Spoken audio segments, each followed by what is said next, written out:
Master, welcome back again to our channel. Panibagong araw, panibagong kabanata na naman ang pagsumasumay natin ngayong araw na ito.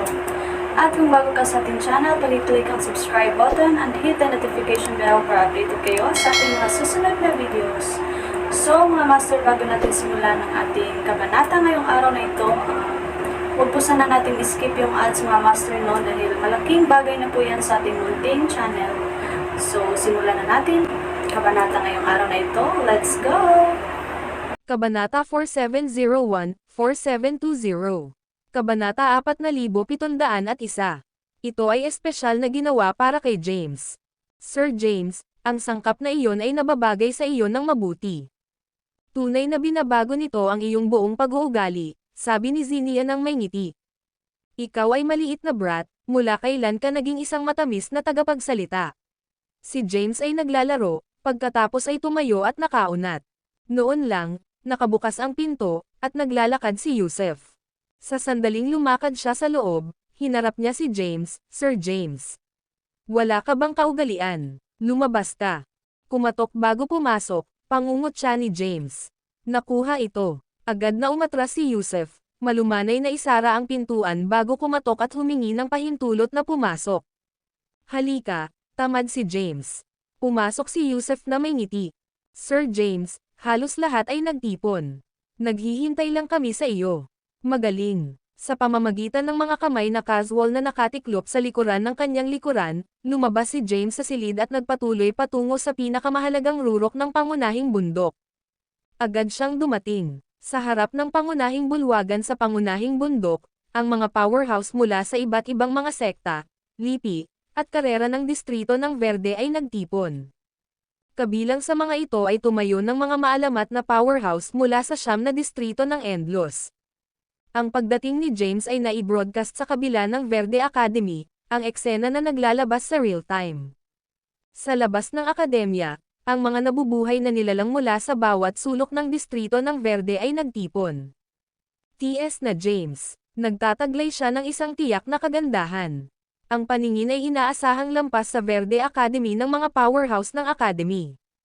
Ang visual na ito ay kahit na pinalawak sa ilang mga pivotal universes sa loob ng distrito ng Verde at sa ilang mga nakamamanghang lungsod. Palawakin natin ang aming maligayang pagdating kay James, ang pinuno ng Tempris House, inihayag ng isang matikas at poised na babae bago ang pangunahing bulwagan. Nang marinig ang kanyang mga salita, nagpatuloy si James sa mga sinasadyang hakbang. Hindi nagtagal ay nakarating siya sa pasukan ng pangunahing bulwagan, kung saan nagtipon ang maraming mga powerhouse. Kabilang sa mga ito ay ang mga powerhouse ng 5 bahay ng Verde Academy at ilang mga powerhouse mula sa siyam na distrito ng Endlos. Si Wailia ay kabilang sa kanila. Isang rebulto ang tumayo sa gitna ng pangunahing rehiyon ng hall. Nakarating ang titig ni James sa eskultura, at kumurap siya bilang pagkilala. Ang aura nito ay nakaramdam ng kakaibang pamilyar na parang nakatagpo niya ito dati, gayon pa man ang eksaktong memorya ay huminto sa kanya. Pagkatapos, sa isang biglaang pagmamadali, ang paggunita ay bumagsak sa kanya. Sa isang oras na siya ay mahina pa rin at nagsisimula lamang sa kanyang paglalakbay bilang isang magsasaka sa mundo, isang muling pagkabuhay ng espiritual na enerhiya ng Earth ang naganap, na nagdaragdag sa Mount Bane. Sa rurok ng mismong bundok na iyon, isang estatwa ang naitayo. Kapansin-pansin, ang estatwa niya ngayon ay nakakakita ng salamin sa isang nasa itaas na Mount Bane. Ang parehong mga numero ay tumitig sa abot tanaw, na nagliliwanag ng isang aura ng pagod sa mundo. Sa mabilis na sandali na iyon, isang sensasyong naligo kay James, na nagmumungkahi ng isang pagkakamag-anak sa pagitan ng kasalukuyang estatwa at ang isa sa Mount Bane. Gayunpaman, agad niyang tinanggal ang paniwala, nanginginig ang kanyang ulo. Ang rebulto sa harap niya ay ang nagtatag ng Verde, isang tunay na powerhouse, habang ang rebulto sa Mount Bane ay ang panguna na edad ng powerhouse ng lahi ng tao mula sa ika-12 universo. Karamihan, ang kanyang base sa paglilinang ay nasa ranggo ng Emperor, na imposible para sa kanya na maging tagapagtatag ni Verde. Matapos ang isang maikling pagpos, lumapit si James sa pangunahing bulwagan. Maraming mga iginagalang ang mga powerhouse ng Verde Academy ay nakatayo bago ang rebulto, kasama na si Lothar. Noon, Isang batang babae ang humakbang pasulong at kumuha ng isang booklet. Hindi niya binubugbog ang booklet at inilarawan sa pagbigkas ng ilang mga patakaran at regulasyon ng akademya, kasama ang mga tiyak na aspeto na dapat tandaan ni James, sa kanyang kakayahan bilang ulo. Sa asensya, ito ay pinakuloang sa isang koleksyon ng mga maliit na detalye na unti-unting nagiging walang kabuluhan kay James. Ang video na ito ay edited by Urban Storytelling. Kabanata 4702. Ang batang babae ay maingat na dumaan sa maraming mga patakaran at regulasyon, ang kanyang pagbigkas na sumasaklaw sa isang buong oras. Tumayo si James sa pangunahing bulwagan, habang si Lothar at ang iba pang mga ulo at matatanda ay tumayo sa tahimik na pagdalo sa tabi. Sa kalaunan, natapos ang kumpletong listahan ng mga patakaran at regulasyon. Hindi pa ba dumating si Whale? Nagtanong si Lothar habang natapos ang pagbabasa at malapit nang magsimula ang seremonya. Gayunpaman, si Whale ay hindi gumawa ng isang hitsura, na nag-udyok kay Lothar na tanungin ang sitwasyon. Agad na sumagot si James, si Sir Whale ay lumabas para sa paglilinang, na nagsasabi ng isang bagay tungkol sa mga panloob na demonyo at hindi nalutas na mga isyo. Nais niyang iwanan ang bahay ng Tempris ng mas maaga dahil doon, kaya umalis siya bago ang seremonya ng sunod-sunod. Walang pagpipilian si Lothar kundi magpatuloy sa kabila ng kawalan ni Whale. Dahil sa mga pangyayari, magpatuloy tayo sa seremonya ng walang karagdagang pagkaantala. Maghintay sandali, isang boses ang sumasalamin sa karamihan ng tao sa pangunahing bulwagan. Isang tao ang sumulong. Siya ay walang iba kundi si Casem Todd, isang nakatatanda ng Tactir House. Casem, ano ang ginagawa mo? Agad na naiinis si Billy. Nagsimula ang seremonya. Kung mayroon kang ibabahagi, mabait na maghintay hanggang matapos ito. Ang brush ang Billy bukod, si Casem ay sumulong sa gitna ng pangunahing bulwagan. Ang kanyang tingin ay lumipat sa buong pagpupulong ng mga ulo at iginagalang ang mga matatanda sa harap niya. Sa nararapat na paggalang, nagsimula siya, pinahahalagahan ang mga pinuno, kagalang-galang na matatanda, ipinaglalaban ko ang appointment ni James bilang pinuno ng Tempris House. Ang ekspresyon ni Lothar ay lumipat sa isang nakasimangot. Casem, ang desisyon na humirang kay James bilang pinuno ng Tempris House ay dumating pagkatapos ng maingat at masusing pagsasaayos sa mga matatanda. Di maunawaan iyon, at kukunin ko pa rin ito. Lubos akong naniniwala na kulang siya sa mga kwalifikasyon para sa posisyon na ito. Kinuha ni Casem kay James. Sir Lothar, may mga bagay na kailangan kong tugunan sa iyo. Gayunpaman, dapat silang pag-usapan sa pribado. Natatakot ako na hindi ko sila madadala sa harap ng buong bulwagan. Anuman ang mga isyo, maaari nating talakayin ang mga ito pagkatapos ng seremonya, sagot ni Lothar. Sir Lothar, ginagawa ko ang hakbang na ito para sa mismong Tempris. Labis akong nag-aalala tungkol kay James kasunod ng mga yapot ng Whale kay Locan, ipinahayag ni Casem ng may pananalig. Ang kilay ni Lothar ay bumagsak ng banayad. Matapos ang isang maikling pagpos, binigkas niya, ang seremonya ay ipinagpaliban dito. Sa pag-anunsyo nito, mahigpit na hinawakan ni Lothar ang braso ni Casem at lumabas ang bulwagan, na nangunguna sa daan. Nakikita ito, ang mga ulo mula sa iba pang mga bahay at isang bilang ng mga pangunahing matatanda ay sumunod sa SOT, na iniwan ang pangunahing bulwagan. Ang natitirang mga powerhouse ay naiwan sa pagkalito, hindi maunawaan ang mga hangarin ng Verde Academy. Si James, ay natagpuan din ang kanyang sarili na naguguluhan. Sa kabila nito, sinawsal niya ang pagkalito at pinili na maghintay sa susunod na nangyari. Sa isang lihim na konseho ng Verde Academy, isang santuaryo na nakalaan lamang para sa mga pangunahing miyembro nito, isang pagpupulong ang nagtipon. Dinala ni Casem ang kanyang mga alalahanin tungkol kay Sachi bago si Lothar at ang iba pang mga ulo. Dinala ni James ang Sal Ines Main sa Tempris House nang walang wastong pahintulot. Ang kanyang mga aksyon ay halos maglagay sa amin ng isang mahirap na sitwasyon at pinukaw ang salungatan sa loob ng aming bahay. Kung ang isang labanan ay sumabog, ang aming akademya ay makaranas ng malaking pagkalugi, kahit na manalo tayo. Upang iligtas ang babaeng ito na may enerhiya na demonyo, si Whale ay nagsumite ng kanyang demonyong enerhiya at ipinapalagay ang kanyang pagkakakilanlan bago umalis. Isipin kung ano ang mangyayari kung natuklasan ng sekta ng Yalan na ang Salines ay nasa Verde Academy. Maaari silang magdala ng isang kawan ng mga powerhouse sa kanila. Paano natin ipagtatanggol ang ating sarili laban doon? Alam ito, same time kung hiniling ni Sir Lothar na isaalang-alang ang pagpapatalsik ng parehong James at Salines mula sa aming akademya. Nang marinig ang paliwanag ni Kasem, naging libingan ang ekspresyon ni Lothar. Tumalikod siya sa mga ulo mula sa iba pang mga bahay at tinanong, ano ang iyong mga pananaw sa bagay na ito? Si Billy, ang pinuno ng Taktir House, ang unang nagpahayag ng kanyang opinyon. Ang pagpapanatili sa kanya sa akademya ay tila hindi matalino. Naniniwala ako na dapat nating iligtas ang posisyon ni James bilang pinuno ng Tempris House at magpatuloy sa kanyang pagpapatalsik. Ang bagay na ito ay may kahalagahan. Isinasaalang-alang ang interbensyon ng whale at ang paglutas ng enerhiya ng demonyong Salines. Ang Salines ay hindi na sumunod sa landas ng demonyo. Sa pamamagitan ng mga panuntunan ng aming akademya, kung siya ay nagpapasaya sa isang landas ng reformasyon, may potensyal siyang tanggapin bilang isang alagad ng akademya. Sa katunayan, at bukod dito, pinarangalan ni James ang kapangyarihan ng Verde. Ilang oras lamang bago siya maging pivotal figure sa loob ng aming akademya. Panipi. Ang video na ito ay edited by Herban Storytelling. Kabanata 4703. Ang mga pinuno at matatanda na dumalo ay nagbahagi ng kanilang mga pananaw. Habang iminungkahi ng isang minorya ang pagpapatalsik ni James mula sa akademya, karamihan sa mga naruroon ay sumusuporta sa kanyang pag-akyat bilang ulo. Ito ay dahil hinimas ni James ang kataas-taasang ilusyon, nakipag-ugnay at pagkatapos ay naintindihan ang sagradong scroll, at matagumpay na nilinang ang kapangyarihan ng Verde. Ang lahat ng ito ay nag-ambag sa kanyang pagiging angkop upang ipalagay ang posisyon ng pinuno ng Tempris House. Matapos tipunin ang mga opinyon, inihayag ni Lothar, isinasaalang-alang ang nakararami, dapat tayong magpatuloy sa seremonya ngayon. Ang karagdagang pagsasaalang-alang ay lalaan para sa ibang pagkakataon. T-Descent, mahigpit na lumaban si Kasem.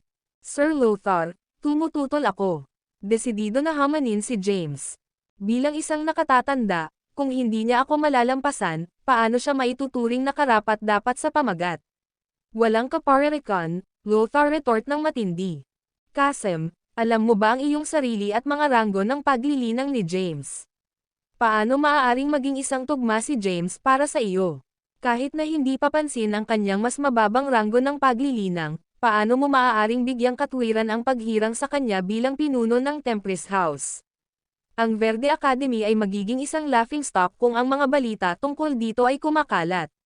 Si Kasem ay lumalaki pagkabalisa. Inaasahan niya na sa pamamagitan ng pagpapalaki ng mga alalahanin na ito, maaari niyang pigilan ang pag-akyat ni James sa posisyon ng pinuno ng Tempris House. Gayunpaman, tila hindi ito ibinibigay ni Lothar. Handa akong pigilan ang aking ranggo ng paglilinang at hamanin si James. Mapapalo ba niya ako? Aiwasan ko ang karagdagang protesta. Nagpapatuloy si Kasem. Pinag-isipan ni Lothar ang sitwasyon bago sabihin, dapat nating kumonsulta kay James tungkol sa bagay na ito. Gamit iyon, lumingon siya. Kaagad, isang pulutong ng mga ulo at matatanda ang nagtipon sa loob ng pangunahing bulwagan ng bahay ng Tempris. Ang iba pang mga nabubuhay na nilalang sa bulwagan ay nagpalitan ng mga murmurs, nalilito sa biglaang pag-alis ng mga ulo at matatanda sa isang mahalagang oras. Matapos bumalik sa bulwagan, pinaihit ni Lothar ang kanyang pansin sa mga powerhouse na nagtipon at sinabing, "Same time akong humihingi ng tawad sa pagkagambala." Ang isang menor de edad na isyo ay lumitaw. Pagkatapos, ang kanyang tingin ay nanirahan kay James habang tinanong niya, si James, isang miyembro sa 5 bahay ng Verde Academy ay paligsahan ang iyong pagsulong sa pinuno ng Tempris House. Nagpahayag siya ng pagnanais na hamanin ka. Handa ka na bang kumuha? Ha? Sandali yang natigilan si James sa balita. Ito ako. Humakbang si Kasem, ang kanyang titig na nagyayelo habang sinuri niya si James.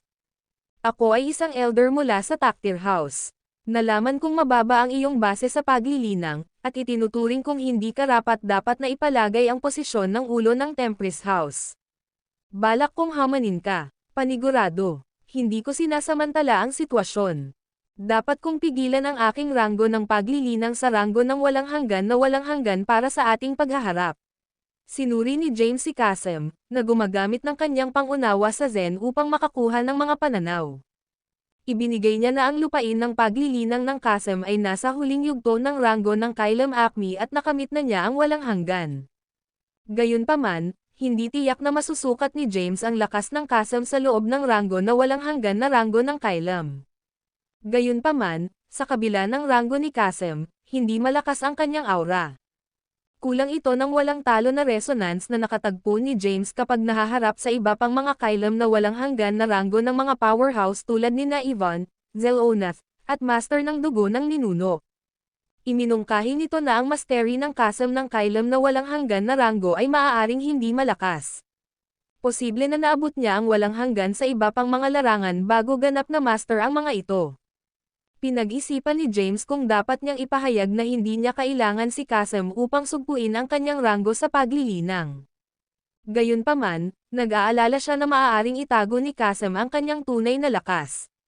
Sige, tinatanggap ko ang iyong hamon, sagot ni James. Nilalayo niyang suriin muna ang lakas ng Kasem sa loob ng walang hanggan na ranggo. Kung nahanap niya ang kanyang sarili na may kakayahang talunin ang huli ng madali, pinlano niyang harapin ang Kasem nang hindi gumagamit ng anumang pagsugpo sa ranggo ng paglilinang. Ang diskarte na ito ay magpapakita sa mundo na hindi siya dapat ma-underestimated. Ang video na ito ay edited by Urban Storytelling. Kabanata 4704. James ay tinanggap ang hamon ni Kasem, na kumita ng isang malabong ngiti mula sa dating somber naghahanap ng Kasem. Ang huli ay mukhang kung ang kanyang makasalanang plano ay naging prutas. Si James, kung sakaling ang iyong pagkatalo, ang iyong landas sa pagiging pinuno ng Tempest House ay pigilan, sabi ni Kasem. Ang kanyang tingin ay nanatiling nakalock kay James, inaasahan ang isang tugon mula sa kanya. Sa gitna ng pagtitipon ng maraming mga powerhouse, nakita ni Kasem ang isang pagkakataon na hamanin si James sa kanilang harapan. Oh, ganyan ba? Tumugon si James, nagulat. Ang demand mula kay Kasem ay nahuli siya sa bantay. Gayunpaman, hanggat ang ranggo ng paglilinang ng Kasem ay nanatiling pinigilan sa permanenteng walang hanggan na ranggo, natagpuan ni James ang kaunting dahilan para sa pag-aalala. Si James ay lumampas sa walang hanggan na ranggo na nakaraan at nakakuha ng malalim na kadalubhasaan sa ranggo ng walang hanggan sa kanyang naunang nakatagpo sa kataas-taasang ilusyon. Tiwala siya na lalabas siya ng tagumpay kung muli siyang tumawid sa mga landas kasama si Winona, ang kamangha-manghang Predi-user ng Verde Academy. Bukod dito, matagumpay na ginamit ni James ang nakamamanghang kapangyarihan ng Verde. Nilagyan ng pagsulong na ito, walang takot siya laban sa mga kalaban ng pantay na ranggo ng paglilinang. At paano kung talo ka? Ang pagkamausisa ni James ay maliwanag habang itinuro niya ang kanyang tingin sa Kasem. Mawalan. Ang isang malamig, hindi kanais-nais na chuckle ay nakatakas sa mga labi ni Kasem. Nakakatawa iyon. Ang pagkawala ay hindi mapag-aalinlanganan para sa akin. Ang demonyo ni James ay nanatiling binubuo habang siya ay casual na sinabi, mayroong dalawang kinalabasan lamang sa bawat labanan, victory o pagkatalo. Kung talo ako, manalo ka. Kung nangyari iyon, maiiwasan ko ang aking posisyon bilang ulo. Gayunpaman, sabihin sa akin, anong mga kahihinatnan ang naghihintay sa iyo sa kaganapan ng iyong pagkawala? Pumasok ba ako sa labanan ng walang dahilan? TF na wala ako, itatayo ko ang aking papel bilang isang nakatatanda sa Tactir House at kukuha ng posisyon ng isang patroller ng bundok sa bahay ng Tempest. Fine, sabi ni James na may malabong ngiti. Sa sandaling iyon, humakbang si Lothar, ang kanyang tinig na nag-uutos ng pansin habang ipinahayag niya, dahil nakakasama tayo, lilipat na tayo ngayon sa arena ng labanan. Ang kanyang tingin ay nagdala ng isang ugnay ng panghihinayang habang tinutukoy niya ang pagpupulong ng mga powerhouse sa loob ng pangunahing bulwagan, ang kanyang mga salita na nagdadala ng isang tono ng pasensya. Mga kababaihan at mga ginoo, pinalawak ko ang aking paghingi ng tawad sa anumang abala na dulot. Mapagpakumbabang hinihiling ko ang iyong presensya sa arena ng labanan, kung saan masasaksihan mo ang paghaharap na ito. Ang mga natipon ay nagawa ito dahil sa paggalang sa Verde Academy. Bukod sa Wairia, Ang iba pang mga powerhouse ay hindi alam ang tungkol kay James. Naintriga sila sa lakas ni James at nais na alisan ng takip ang misteryo sa likod ng kanyang pag-aakalang posisyon bilang pinuno ng Tempest House sa kabila ng kanyang mas mababang ranggo ng paglilinang. Ang mga powerhouse ay lumipat sa arena ng labanan. Ang salita ng labanan ay mabilis na kumalat sa buong distrito ng Verde. Ang mga powerhouse na nagbabayad ng pansin sa Verde Academy lahat ay alam tungkol dito. Ang mga visual ng arena ng labanan ay ipinakalat ng Verde Academy sa iba't ibang mga universo sa loob ng distrito ng Verde. Ang mga gitnang planeta ng ilang mga universidad ay binigyan din ng pribilehiyo na makibahagi sa isang panoramak na pagmamasid sa mga kaganapan na naglalahad sa loob ng arena ng labanan. Tumayo si Kasem sa gitna ng arena. Sa pamamagitan ng kanyang mga kamay na walang tigil na nakatiklop sa likuran ng kanyang likuran, ang kanyang tingin ay tumira kay James. Sinabi niya na may nakamamanghang ngiti, "James, hindi ko maitatanggi ang iyong lakas habang natalo mo si Winona." Gayunpaman, nararapat na tandaan na ang Winona ay gumugol ng medyo maikling oras sa permanenteng walang hanggan na ranggo kakaunti lamang ang mga panahon. Kahit na sa paglilinang niya sa walang hanggan na bato sa mga panahon na iyon, hindi siya eksaktong malakas. Ako, sa kabilang banda, ay gumugol ng maraming mga iyan sa permanenteng walang hanggan na ranggo. Nakaharap kay James, pinalabas ni Kasem ang hindi matitinag na kumpiyansa. Sa kabila ng pagkilala sa kakilakilabot na lakas ni James, si Kasem ay nanatiling tiyak na siya ay lilito na matagumpay laban sa kanya. Ganun ba? Tumugon si James, isang malabong ngiti sa kanyang mukha. Kung gayon, sige at gawin ang iyong paglipat. Alam ni Kasem ang kasanayan ni James sa Blight Omniscience at ang kanyang hindi kapani-pani walang supernatural na kakayahan. Itinaas ang kanyang kamay, pinagsama ni Kasem ang mga inscription ng Mystic sa loob ng kanyang palad, at sinisilip nila ang paligid. Di nagtagal, ang buong arena ng labanan ay nakapaloob sa mga nakakainis na inscription. Sakop ng kontrol ni Kasem ang buong arena, na pinapayagan siyang masubaybayan ang bawat galaw ni James, kahit nagagamitin ni James ang Blight Omniscience. Pagmamasid dito, isang malabong ngiti na nabuo sa mukha ni James. Ang kanyang mga karanasan sa loob ng kataas-taasang ilusyon ay hindi lamang pinarangalan ang kanyang pagiging matatag sa kaisipan ngunit lubos din na napabuti ang kanyang kasanayan sa walang kabuluhan na pag-aalsa. Ipakita mo sa akin kung ano ang nakuha mo. Si James ay gestured para magsimula si Kasem, ang kanyang tindig ay mahusay. Gaano ka mapagmataas? Nagdilim ang mukha ni Kasem. Nawala siya mula sa kanyang nakaraang lugar, lamang upang muling mag-rematerialize bago si James. Sa loob ng biglaang paglipat na ito, isang longsword ang nagpakita sa loob ng pagkakahawak ni Kasem, na nagtutulak patungo sa ulo ni James na walang katumpakan. Hindi pinigilan ni Kasem. Ang kanyang pag-atake ay walang awa, nagbabalak na wakasan ang buhay ni James sa arena ng labanan. Kabanata 4705. Sa napakahalagang sandali na iyon, misteryosong natunaw ang anyo ni James mula sa unang lokasyon nito. Kahit na maingat na inayos ni Kasem ang mga inscription upang bigyan siya ng ganap na kontrol sa bawat galaw na ginawa sa loob ng arena ng labanan, nalaman niyang hindi niya maramdaman ang presensya ni James. Sa maikling sandali ng kanyang pagkabigla, hindi maipaliwanag na nagmateryal si James sa kanyang likuran. Sa pamamagitan ng isang nakataas na kamay, si James ay nagsagawa ng isang banayad ngunit sinasadyang paggalaw, na nagpatawag ng isang napakalawak na enerhiya na lumabas mula sa dulo ng kanyang daliri. Mabilis na tumugon si Kasem, mabilis na lumingon kay James at itinutok ang kanyang espada sa isang biglaang paggalaw. Isang nasasalat na sword energy ang naganap. Ang puwersang nagmumula sa dulo ng daliri ni James ay bumangga sa sword energy ni Kasem. Boom! Ang mabigat na sword energy ay naputol. Kaagad pagkatapos ng pagkalagot, si James ay nagkatawang tao bago si Kasem.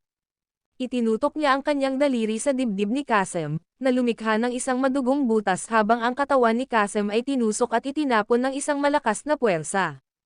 Marahas na bumagsak si Kasem sa lupa. Ang panoorin na naganap sa loob ng arena ng labanan ay nag-iwan ng maraming kapangyarihan, lalo na ang mga pinuno at matatanda ng iba't ibang mga bahay, na lubos na namangha. Alam nila ang lakas ni James, na malaki, ngunit mas malakas pa rin siya ng bahagya kaysa kay Winona. Sa kabila ng pagpigil sa kanyang cultivation rank, si Kasem ay nanirahan sa Eternal Boundless Supreme Path rank sa hindi mabilang na mga taon. Sa mga tuntunin ng lakas, kung ihahambing kay James, nakasisimula pa lamang sa kanyang paglalakbay sa loob ng walang hanggan, si Kasem ay tila magkakaroon ng kalamangan. Gayunpaman, ang kinalabasan ng labanan ay sumalungat sa lahat ng mga pagpapalagay na pinanghahawakan ng mga nagtipon-tipon na mga powerhouse, novel drama. Nakapagtataka, si James ay lumitaw na matagumpay sa Kasem, at nang madali. Masyadong mahina, sabi ni James na walang pag-aalinlangan, ang kanyang mga kamay ay nananatiling nakahawak sa kanyang likuran habang sinasakop niya ang arena ng labanan. Inaasahan ko ang mas malalim na pag-unawa sa Permanence Boundless rank mula sa iyo, ngunit mukhang mali ang pagkakaintindi ko. Ang iyong pagtutol ay gumuho sa isang dampi lamang ng aking pag-atake. Ang proklamasyon ni James ay nagpasiklab ng nagngangalit na galit sa loob ng Kasem.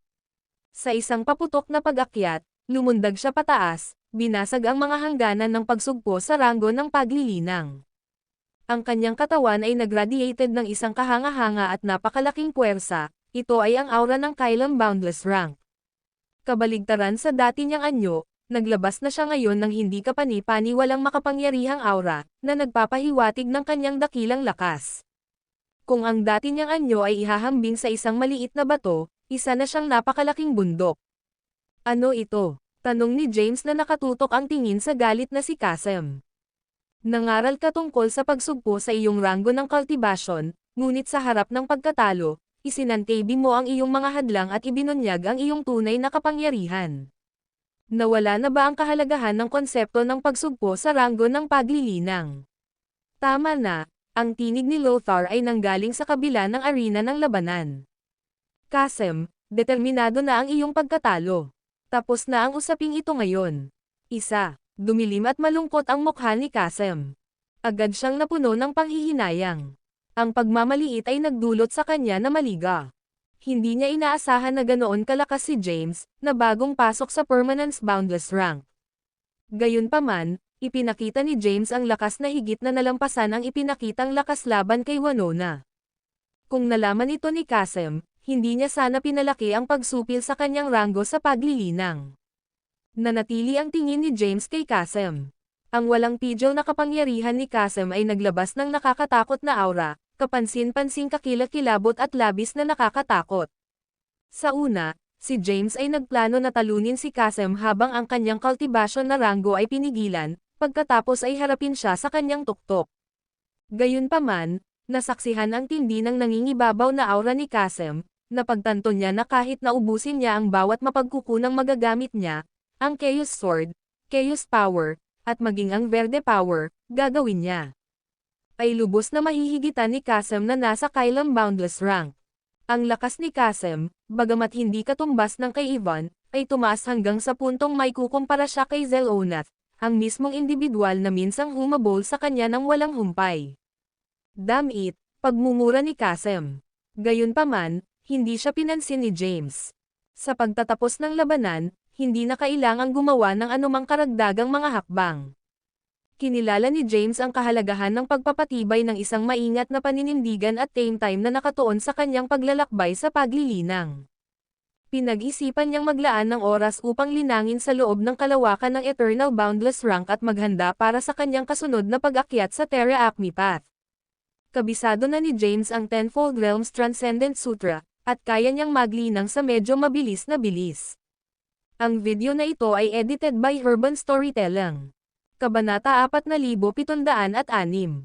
Si James ay hindi may kakailan na malakas. Sa katunayan, ang kanyang kabataan ay ipinagpapalagay ang kamangha-manghang kapangyarihan na kanyang ginagamit. Isang tunay na kamangha-manghang gawa. Sa kabila ng arena ng labanan, maraming mga powerhouse ang nagtipon. Marami sa mga powerhouse na ito ay kilalang mga numero mula sa lahat ng mga siyam na distrito ng Endlos. Nagawa nilang agad na makilala ang pag-unlad ng siklo ng buhay ni James. Ito ay lumago ng malaki sa isang maikling oras. Ang pagkakamit ng tulad ng isang ranggo ng paglilinang ng napakabilis ay walang kakulangan sa pambihirang. Ang pag-alis ng arena ng labanan, si James ay muling nag-iwas sa labas ng mga hangganan nito. Sa pamamagitan ng isang banayad na pivot at isang gaze cast pabalik patungo sa Kasem, ipinapaalala niya, alalahanin ang iyong pangako, na ipalagay ang papel ng isang patroller ng bundok sa loob ng bahay ng Tempris. Ang mga salita ni James ay hindi pinapansin ang galit ni Qasim na nasa gilid ng kumukulo. Gayunpaman, bago siya makaganti, si Billy, ang pinuno ng Taktir House, ay namagitan. Kapag ang isang panunumpa ay nanumpa, pinarangalan ka upang matupad ito, babala ni Billy. Oo, Ginoo, nakuha ni Kasem, kinagat ang kanyang mga salita. Kaya, ang labanan ay umabot sa conclusion nito. Matapos ang labanan, maraming mga powerhouse ang nagtipon sa loob ng pangunahing bulwagan ng bahay. Sa loob ng mga banal na nakakakilala, matagumpay na isinagawa ni James ang seremonya at napatunayan ang kanyang pag-akyat bilang opisyal na ulo ng Tempris House. Habang malapit na ang seremonya, ang tingin ni Lothar kay James. Pinaglaruan niya ang balikat ni James. Mula ngayon pasulong, ikaw ang pinuno ng Tempris House. Kabilang sa 5 bahay ng Verde Academy, si Tempris ay walang hanggan na tumayo ng malakas. Italaga ang iyong sarili at pagsisikap na ibalik ang bahay sa dating kaluwalhatian nito, sabi ni Lothar. Sa walang tigil na pagpapasya, nangako si James, mayroon kang aking salita, Sir Lothar. Gagawin ko ang aking makakaya. Ito ay 1 oras lamang hanggang sa makuha ng Tempris House ang nakaraan nitong kadakilaan. Sa panata na ito, iginiit ni James ang kanyang pangako kay Lothar, na pinapaginhawa ang puso ng huli. Pagkatapos nito, maraming mga powerhouse ang umalis sa isa't isa. Sa kabila ng pagtatapos ng seremonya, ang isang piling ilang mga powerhouse ay tumatagal tulad ng mga order ni Lothar. Ipinahayag ni Lothar ang kanyang pagnanais na manatili sila bilang mga adjudicator para sa paparating na kompetisyon ng 5 bahay sa loob ng Verde Academy. Ang kompetisyon ng 5 bahay ay isa sa mga malalaking kaganapan ni Verdes. Ang paparating na kompetisyon ay hindi gaanong mahalaga sa Tempris House. Nagkaroon lamang sila ng isang maliit na bilang ng mga alagad. Ito ay nagpahinga kay James mula sa tungkulin na lumahok sa kompetisyon bilang kasalukuyang ulo nito. Nang walang pagnanais na makisali sa kompetisyon ng 5 bahay, pinili ni James na talakayin ito. Sa isang sulyap ng isang mata, dumating ang kompetisyon ng 5 bahay. Ang Verde Academy ay napanganga sa tuwa, dahil maraming mga alagad ang napansin ang kaganapang ito bilang isang pagkakataon na umakyat. Sa kaibahan ng kaibahan, ang bahay ng Tempris ay medyo hindi nababagabag at kalmado. Sa isang manor sa rurok ng likuran ng bundok, pinag-aaralan ni Wayria ang mga mata ng Dobro ni Sachi. Nakita niya ang mga fragment na inskripsyon na malalim sa loob ng mga mata ng Dobro at binibigyang kahulugan ang lahat. Inilahad niya ang kanyang mga natuklasan kay James. Narito ang lahat, sabi ni Wayria. Ang mga inscription na ito ay mula sa pinakamalalim na bahagi ng mga mata ng Dobro. Ang mga nasa kaliwa ay tumutugma sa kaliwang mata, at ang mga nasa kanan ay tumutugma sa kanang mata. Tingnan kung maaari mong ibalik ang mga ito. Tumingin siya sa siksik at malawak na inskripsyon ng mga sigil sa harap niya, nakahawig ng isang malawak na kalawakan ng mga bituin. Tinipon sila ni James ng isang kisap mata ng kanyang palso at ngumiti. Hindi na kailangang magmadali sa bagay na ito.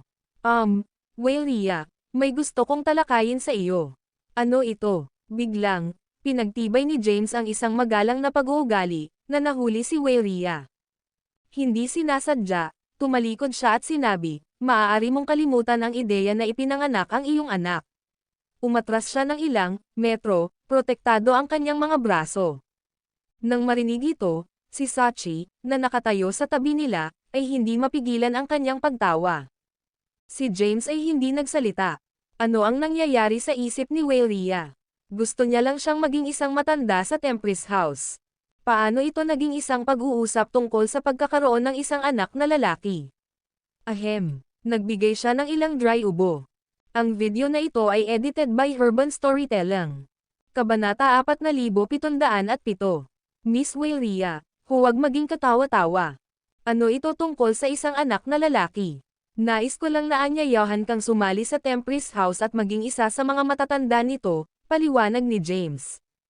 Oh, tugon ni Wayria, na napagtanto ang mga bagay ay naiiba sa kanyang ipinapalagay. Nakaramdam siya ng isang nakakahiya na kulay ng kanyang pisngi. Matapos ang isang maikling sandali ng pag-aalangan, nagpatuloy siya, hindi ko iniisip na maging isang matanda kahit na sa pangalan lamang, ngunit mayroon bang mga nauugnay na benepisyo? Mga pakinabang. Sa oras na ito ay si James na kinuha. Ang iginagalang na Elder of Theus sect ay nagtatanong ngayon tungkol sa mga benepisyo. Kulang ba siya sa kayamanan?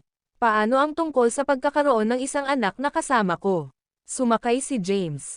Nisubukan, Walia pouted. Ahem. Ang paksa ng pagdala ng isang bata na magkasama ay hinalog si James. Nagdulot ito ng kanyang tugon sa paglabas bago niya maisip na hinihimok siyang baguhin ang paksa. Isinasaalang-alang na protektado kita dati, bakit hindi manatili sa Tempest House para sa oras na ito? Kung wala ka, ang pagpapalakas ng bahay ay magiging isang mahirap na gawain. Sige, sumasang-ayon ang PLL, ngunit kailangan mong tulungan ako sa isang bagay, hiniling ni Walia. Nagtanong si James, ano ito? Well, hinaplos ni Walia ang kanyang baba habang nag-isip siya sandali, at pagkatapos ay sinabi, hindi ko pa ito naiisip. Ipaalam sa iyo sa sandaling gawin ko. Oo naman, walang problema, sumang-ayon si James nang walang pag-aalangan. Sa pagsakay ni Walia, ang pag-broadcast ng kanyang pakikipag-ugnay sa Tempest House ay tiyak na gumuhit sa isang cohort ng mga pambihirang talento. Hoy, Sachi, magiging mahusay kung naghang ka rin sa Tempest House din, marahil bilang isang elder, iminumungkahi ni James, na inilipat ang kanyang pansin kay Sachi. Tumango si Sachi at sumagot, maging matapat, medyo nawalan ako tungkol sa kung saan papupunta. Kahit na hindi mo ito nabanggit, marahil ay magtatapos ako sa paligid ng bahay ng Tempest. Sige, mukhang ang aking mga plano ay bumubuo, sabi ni James at ngumiti. Simula ngayon, ipinagkatiwala ko ang bahay ng Tempest sa inyong dalawa. Magninilay ako sa pag-iisa upang matukoy ang inskripsyon ng mga mata ng Dobro. Kapag bumalik ako, inaasahan kong makakita ng isang masiglang bahay at hindi isang nag-iisa. Kaya, mangyaring tumuon sa pag-recruit ng mga alagad. Kapag sinabi niya ang kanyang piraso, nawala si James sa lugar. Sa isang sulyap ng isang mata, muling napakita sa walang hangganang bato sa likuran ng bundok. Pag-recruit ng mga alagad. Malaki ang bulong ni Walia, na nagmamalasakit sa kanyang sarili, bumalik noong ako ay bahagi ng sekta ng Theus, nagawa ko bang gawin ang ganoong bagay? Paano ang isa ay nag-recruit ng mga alagad? Sinulyapan niya si Sachi at nagtanong, Sachi, mayroon ka bang karanasan sa pag-recruit ng mga alagad? Umiling-iling si Sachi. Sa pagmumuni-muni ni James sa pag-iisa, sina Walia at Sachi ay ipinagkatiwala sa pag-recruit ng mga alagad para sa bahay ng Tempest. Inilaan ni James ang kanyang kasalukuyang pag-iisa sa pag-aaral ng mga inskripsyon sa loob ng mga mata ng Dobro. Nagtayo siya ng isang pagbuo ng oras at tinawag ang isang koleksyon ng mga nasirang inskripsyon sa harap niya. Ito ang mga nagkalat na inskripsyon ng mga mata ng Dobro. Sa prinsipyo, magkasama ang mga inskripsyon na ito ay maaaring pagalingin ang mga mata ng Dobro ni Sachi. Malinaw na sinuri ni James ang mga inskripsyon. Ang masalimuot at pagiging komplikado ng mga inskripsyon ng mata ng Dobro ay nangangailangan ng lubos na pansin at oras para sa kahit na ang mga maalamat na powerhouse. Gayunpaman, sa pamamagitan lamang ng isang sulyap, natuklasan ni James na hindi sila mahirap na matukoy tulad ng inaasahan niya. Hindi bababasa, hindi para sa kanya. Sa kaunting oras, maaari niyang ganap na malutas ang mga ito. Hinati niya ang kanyang pokus sa pagitan ng paggalang sa kanyang mga kakayahan sa pamamagitan ng paglilinang at paglubog ng kanyang sarili sa pag-aaral ng mga inskripsyon ng mata ng Dobro. Habang nilalayo ni James ang kanyang sarili, nanatiling abala sina Walia at Sachi. Pinangunahan nila ang natitirang 4 na alagad ng Tempest House Towa City na hindi kalayuan sa Verde Academy. Sa gitna ng lungsod, inayos nila ang ilang mga talahanayan. Sinakop ni Walia at Sachi ang isang mesa, ang kanilang mga tinig ay sumasalamin ng malakas habang inihayag nila, ang Tempest House of Verde Academy ay aktibong naghahanap ng mga alagad sa ranggo ng Kailam Acme at higit pa. Ang kanilang kaakit-akit na kagandahan bilang mga nakamamanghang kababaihan ay may hindi may kakailan na epekto. Sa sandaling ginawa ni Walia ang anunsyo, hindi mabilang na mga nilalang ang naging pansin sa kanila. Hindi ba iyon si Weylia? Ang Grand Sect Elder mula sa Theas Sect. Kabanata 4708. Isang eksena ang naganap sa mga lansangan. Ang Grand Sect Elder mula sa Theas Sect ay pampublikong nagre-recruit ng mga disipulo, partikular para sa Tempris House of Verde Academy. Nakuha nito ang atensyon ng maraming nilalang, mabilis na nagtipon ng isang pulutong na dumami hanggang sa mapuno ang bawat naiisip na bulsa ng espasyo. Walang kahit isang bakanteng espasyo sa paligid nila, novel drama. Gayunpaman, ginampanan lamang ng karamihan ang papel ng mga tagamasid, walang nangahas na humakbang at aktwal na magpatala sa House Tempris. Ito ay dahil ang mga kinakailangan upang maging isang alagad ay napakataas. Para sa mga panimula, kailangan ng isa na maging kahit man lang sa Kylum Acme rank. Sa ilang malalayong sulok ng cosmos, ang Kylum Acme rank ay isang tunay at walang kapantay na pag-iral.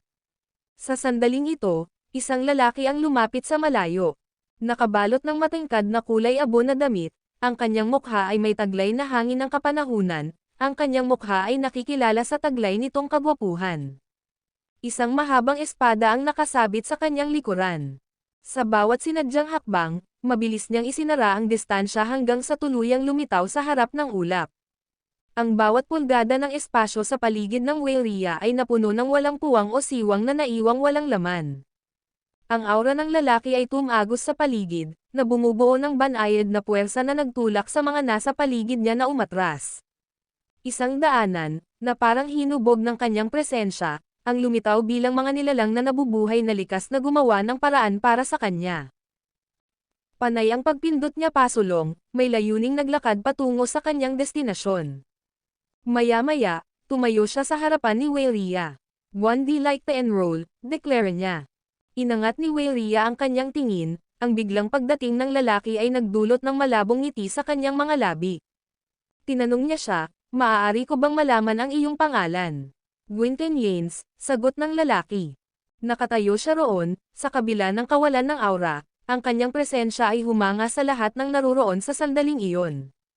Magiliw na idokumento ang kanyang mga detalye, agad na itinuro ni Weylia kay Zinnia, na nakatayo sa malapit upang irehistro ang mga detalye. Walang pag-aalinlangan, agad na nagpatuloy si Zinnia upang itala ang kinakailangang impormasyon. "Gusto kong makilala si James," giit ni Winton. Ang tanging layunin niya sa pagpunta dito ay makita si James.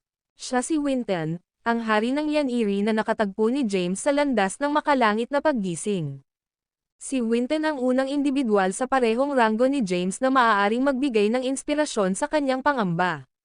Nang pantay-pantay ang kanilang rank sa cultivation, nalampasan ng husay ni Winton si James. Pagkatapos ng pag-alis ni James, umalis si Winton mula sa projection, na ipinagpatuloy ang kanyang pagpupursage sa paglutas ng enigma na nakapalibot sa Sky Burial. Ito ay humantong sa kanyang pagtuklas ng ilang mga insight. Bilang resulta, ang buong Yaniri clan ay nagyelo kasama ang kanyang sarili. Kalaunan ay pinalaya siya ni Teresa, na nagdala sa kanya sa labas ng teritoryo ng Chaos, pagkatapos ay sa siyam na distrito ng Endlos. Siya ay nasa siyam na distrito ng Endlos sa loob ng mahabang panahon ngayon. Sa paglalakbay sa Verde District, hindi niya inaasahang nalaman na naroon din si James at naging pinuno pa nga ng Tempris House. Kaya naman, sinadya niyang puntahan si James, na may intensyon na alamin kung ano ang natuklasan ni James noong narito siya. Kasalukuyang nagmumuni-muni si Sir James sa pag-iisa, nakangiting tugon ni Weylia. "Dahil sa iyong kaugnayan sa Tempris House, makakatagpo mo siya maaga o huli. Gusto ko siyang makilala agad. Dalhin mo ako sa Tempris House," utos ni Winton. Ang kanyang tono ay determinado at mas katulad ng pagbibigay ng utos. Mataman siyang tinitigan ni Weylia, binibigyang diin ang bawat salita, "Hindi ba ako malinaw sa aking paliwanag? Bilang miyembro ng Tempris House, maaga o huli ay makakatagpo mo siya." Huminga ng malalim si Winton. Pinipilit ang sarili na makabawi. Dalawa pang individual ang kasama niya habang nakikipagsapalaran siya sa labas ng teritoryo.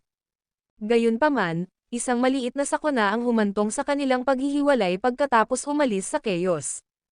Ngayon, nang marinig ang balita tungkol kay James mula sa labas ng teritoryo, nakaramdam si Winton ng matinding emosyon.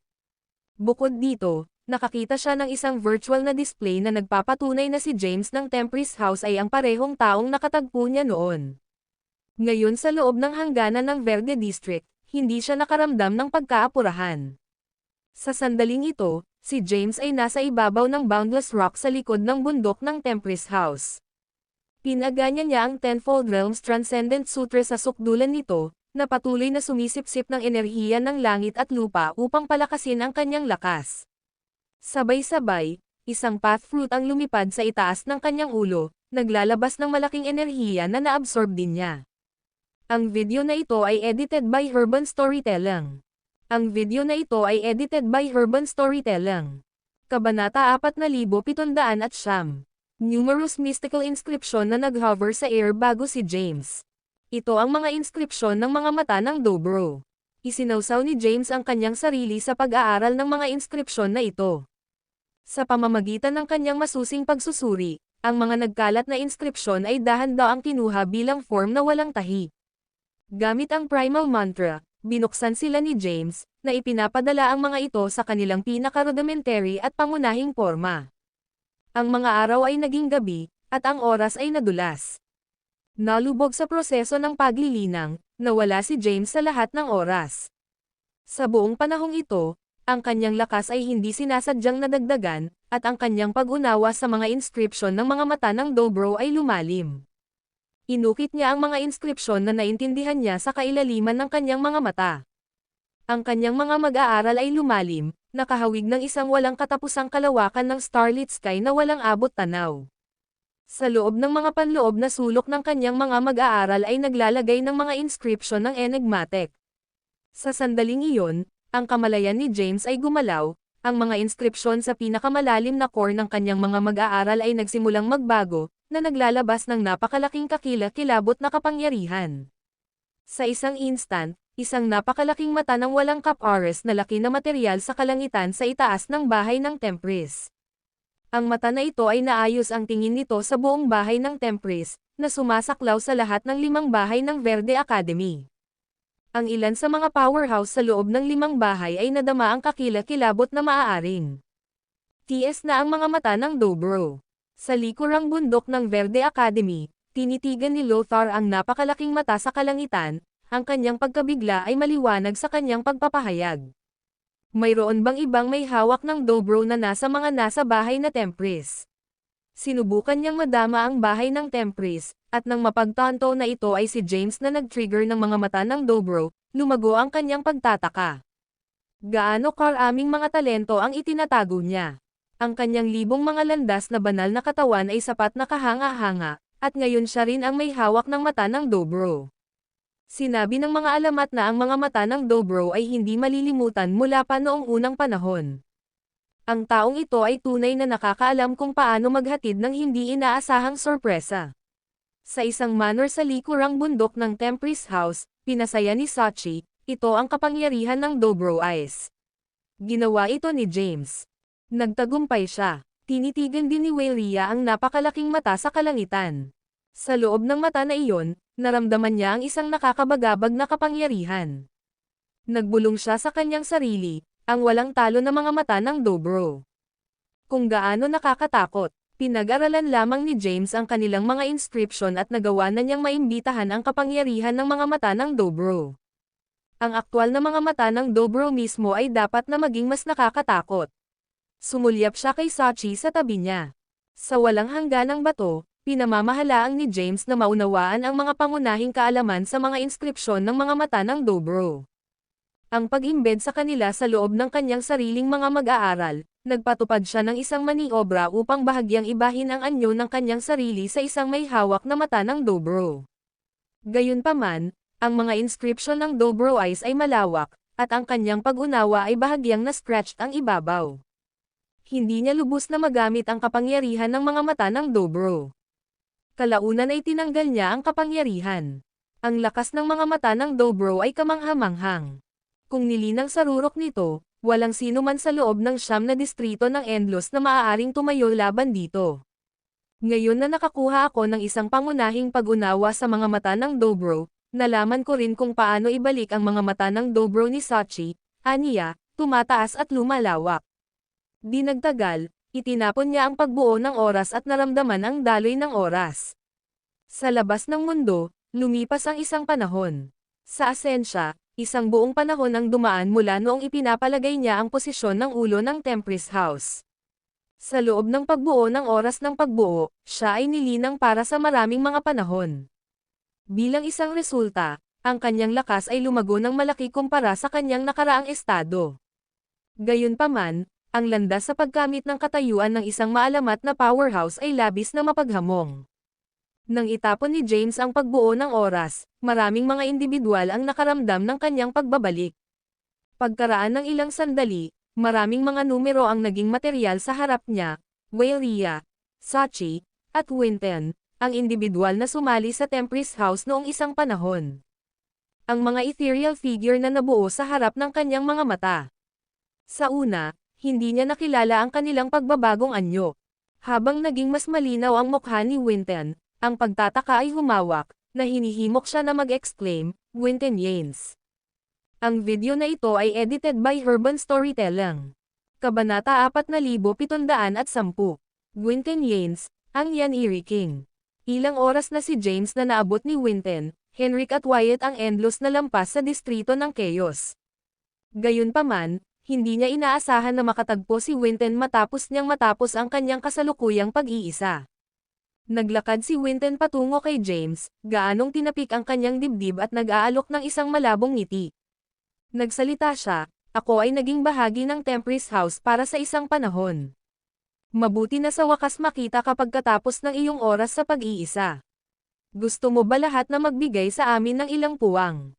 Sinulyapan ni James ang iba at sinabing, "Gusto ko makibalita sa isang matandang kaibigan." Sa pagbabasa ng sitwasyon, sina Wailia at Sachi ay maganda ang umatras mula sa pinangyarihan. Sa susunod na sandali, sina James at Winten lamang ang naiwan sa pinangyarihan. Nag-ayos sila sa mga bato ng likurang bundok. "Ito ay tulad ng isang kawalang hanggan mula noong huli kaming naghiwalay," sigaw ni Winten, hindi na maalala kung gaano karaming mga panahon ang lumipas mula nang huli silang nakakita. "May utang na loob ako sa iyo dahil sa pag-iwas sa aking buhay noon. Kung hindi, matutugunan ko ang aking pagtatapos sa loob ng ilusyon ng projection," pasasalamat ni James. Habang si Winten ay lumitaw na matagumpay sa kanilang nakaraang labanan, pinili niya na huwag makitungo sa isang nakamamatay na suntok, na nagbibigay kay James ng isang pagkakataon upang malampasan ang paglilitis. Kung hindi man, si James ay sumuko sa kamatayan sa loob ng mga limitasyon ng projection illusion. "Huwag manirahan sa nakaraan," sabi ni Winten, na marahan ang kanyang kamay. Sa pamamagitan ng paraan, nagsalita si James, sa kasaysayan, ang angkan ng Yan'Eri ay umiiral lamang ng isang mabilis na sandali.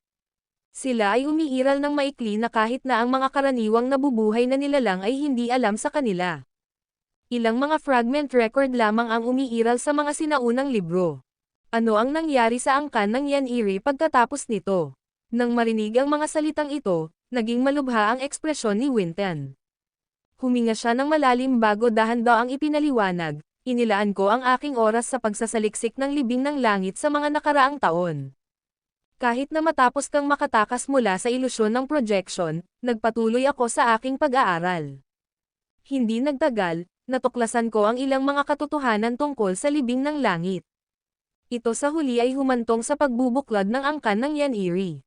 "Bakit?" tumingin si James sa kanya, naguguluhan. Habang siya ay nagtataglay ngayon ng isang pangunahing pag-unawa sa katotohanan sa likod ng libing ng kalangitan, ang pagyayelo ng angkan ng Yan'Eri ay lumilitaw na isang hindi kinakailangang hakbang. Naisip niya kung sino ang may pananagutan sa pagbubuklod ng angkan ng Yan'Eri. Sinimulan ni Winten na ipaliwanag, "Habang nasasalamin ko ang mga sinaunang libro, binuksan ko ang impormasyon na ang mga ninuno ng aming lipi ay dating nagsilbi sa Panginoon ng Distrito ng Kaguluhan, na tinukoy din bilang Panginoon ng Endlos. Nang makaranas ng pinsala ang Panginoon ng Endlos, ginamit niya ang Grand Supernatural upang baluktot ang Chaos District. Inihiwalay niya ito mula sa natitirang mga distrito ng Endlos at ganap na pinutol ang kanilang koneksyon. Matapos salakayin si Endless Lord, hindi siya namatay. Upang mabuhay, pinagsama niya ang Chaos Langit na landas. Orihinal na, ang makalangit na landas ay umiiral ng walang hanggan. Gayunpaman, pagkatapos ng endless na Panginoon ay sama-sama sa chaos langit na landas, ang kanyang mga pinsala ay nakakaapekto sa kaguluhan sa langit. Nagdulot ito ng ikatlong libing ng kalangitan, na minarkahan ang pagtatapos ng kaguluhan sa langit. Sa paghiwalay ng distrito ng kaguluhan, naging hindi ito mahahalata sa iba pang mga distrito. Kapag ang bilang ng mga powerhouse sa Chaos District ay umabot sa isang tiyak na antas, naging nakikita ito ng iba pang mga distrito. Ito ay talagang bahagi ng pamamaraan ng Chaos District Lord. Ang Chaos District Lord ay nangangailangan ng enerhiya upang pagalingin at mabawi. Kaya, kapag ang lakas ng mga powerhouse ng distrito ng Chaos ay umabot sa isang partikular na threshold, ilalabas nila ang isang aura na nakikita ng mga powerhouse mula sa iba pang mga distrito. Gayunpaman, ang mga panlabas na powerhouse na ito ay hindi makapasok sa pisikal na distrito, maaari lamang nilang i-project ang kanilang sarili, at sa oras na ito na naganap ang libing ng langit. Matapos ang mga maalamat na powerhouse ng distrito ng kaguluhan, ang kapangyarihan na kanilang nilinang sa buong kanilangang mga buhay at ang kanilang sariling enerhiya ay may assimilate ng kaguluhan sa langit. Pagkatapos ito ay hinihigop ng Panginoon ng distrito ng kaguluhan. Inihayag ni Winton ang ilang impormasyon sa Tagaloob na hindi alam ni James. May alingaw na ang ikatlong libing ng kalangitan ay markahan ang punto ng pagkalipol ng kaguluhan. Sa katotohanan, binalak ng Panginoon ng distrito ng kaguluhan na gamitin ang pagkakataong ito upang isakripisyo ang buong kaguluhan, gamit ang lahat ng mga naninirahan bilang alay. Ito ay inilaan upang mapadali ang kanyang muling pagkabuhay at paganahin siyang bumalik, o kahit na malampasan, ang kanyang rurok na kapangyarihan. Nang marinig ito, naging libingan si James. Matapos ang isang sandali ng pagmumuni-muni, nagtanong siya, kaya, sino ang nagbuklod ng angkan ni Yan Eerie? Umiling-iling si Winton ng bahagya at sumagot, hindi ko alam. Sa sandaling naintindihan ko ang mga katotohanang ito, ang sakuna ay naganap sa buong angkan ng Yan Eerie. T.S. may anumang koneksyon sa pagitan ng lahi ng Doom at ng Chaos District Lord. Ano ang ugnayan sa pagitan ni Teresa at ng Chaos District Lord? Si James ay nagtanong muli. Muli, umiling-iling si Winton. Ang video na ito ay edited by Urban Storytelling. Kabanata 4711. Hindi ako sigurado, ngunit alam ko na si Teresa ang nagpalaya sa akin. Gayunpaman, ang aking mga tao ay nakulong pa rin sa loob ng selyo. Sinabi sa akin ni Teresa na ang tanging paraan para mailigtas ako ay sa pamamagitan ng paglalakbay sa mga panlabas na hangganan at paghahanap ng mga sagradong scroll na nakatago sa siyam na distrito. Nang marinig ang kanyang mga salita, nahulog si James sa malalim na pag-iisip.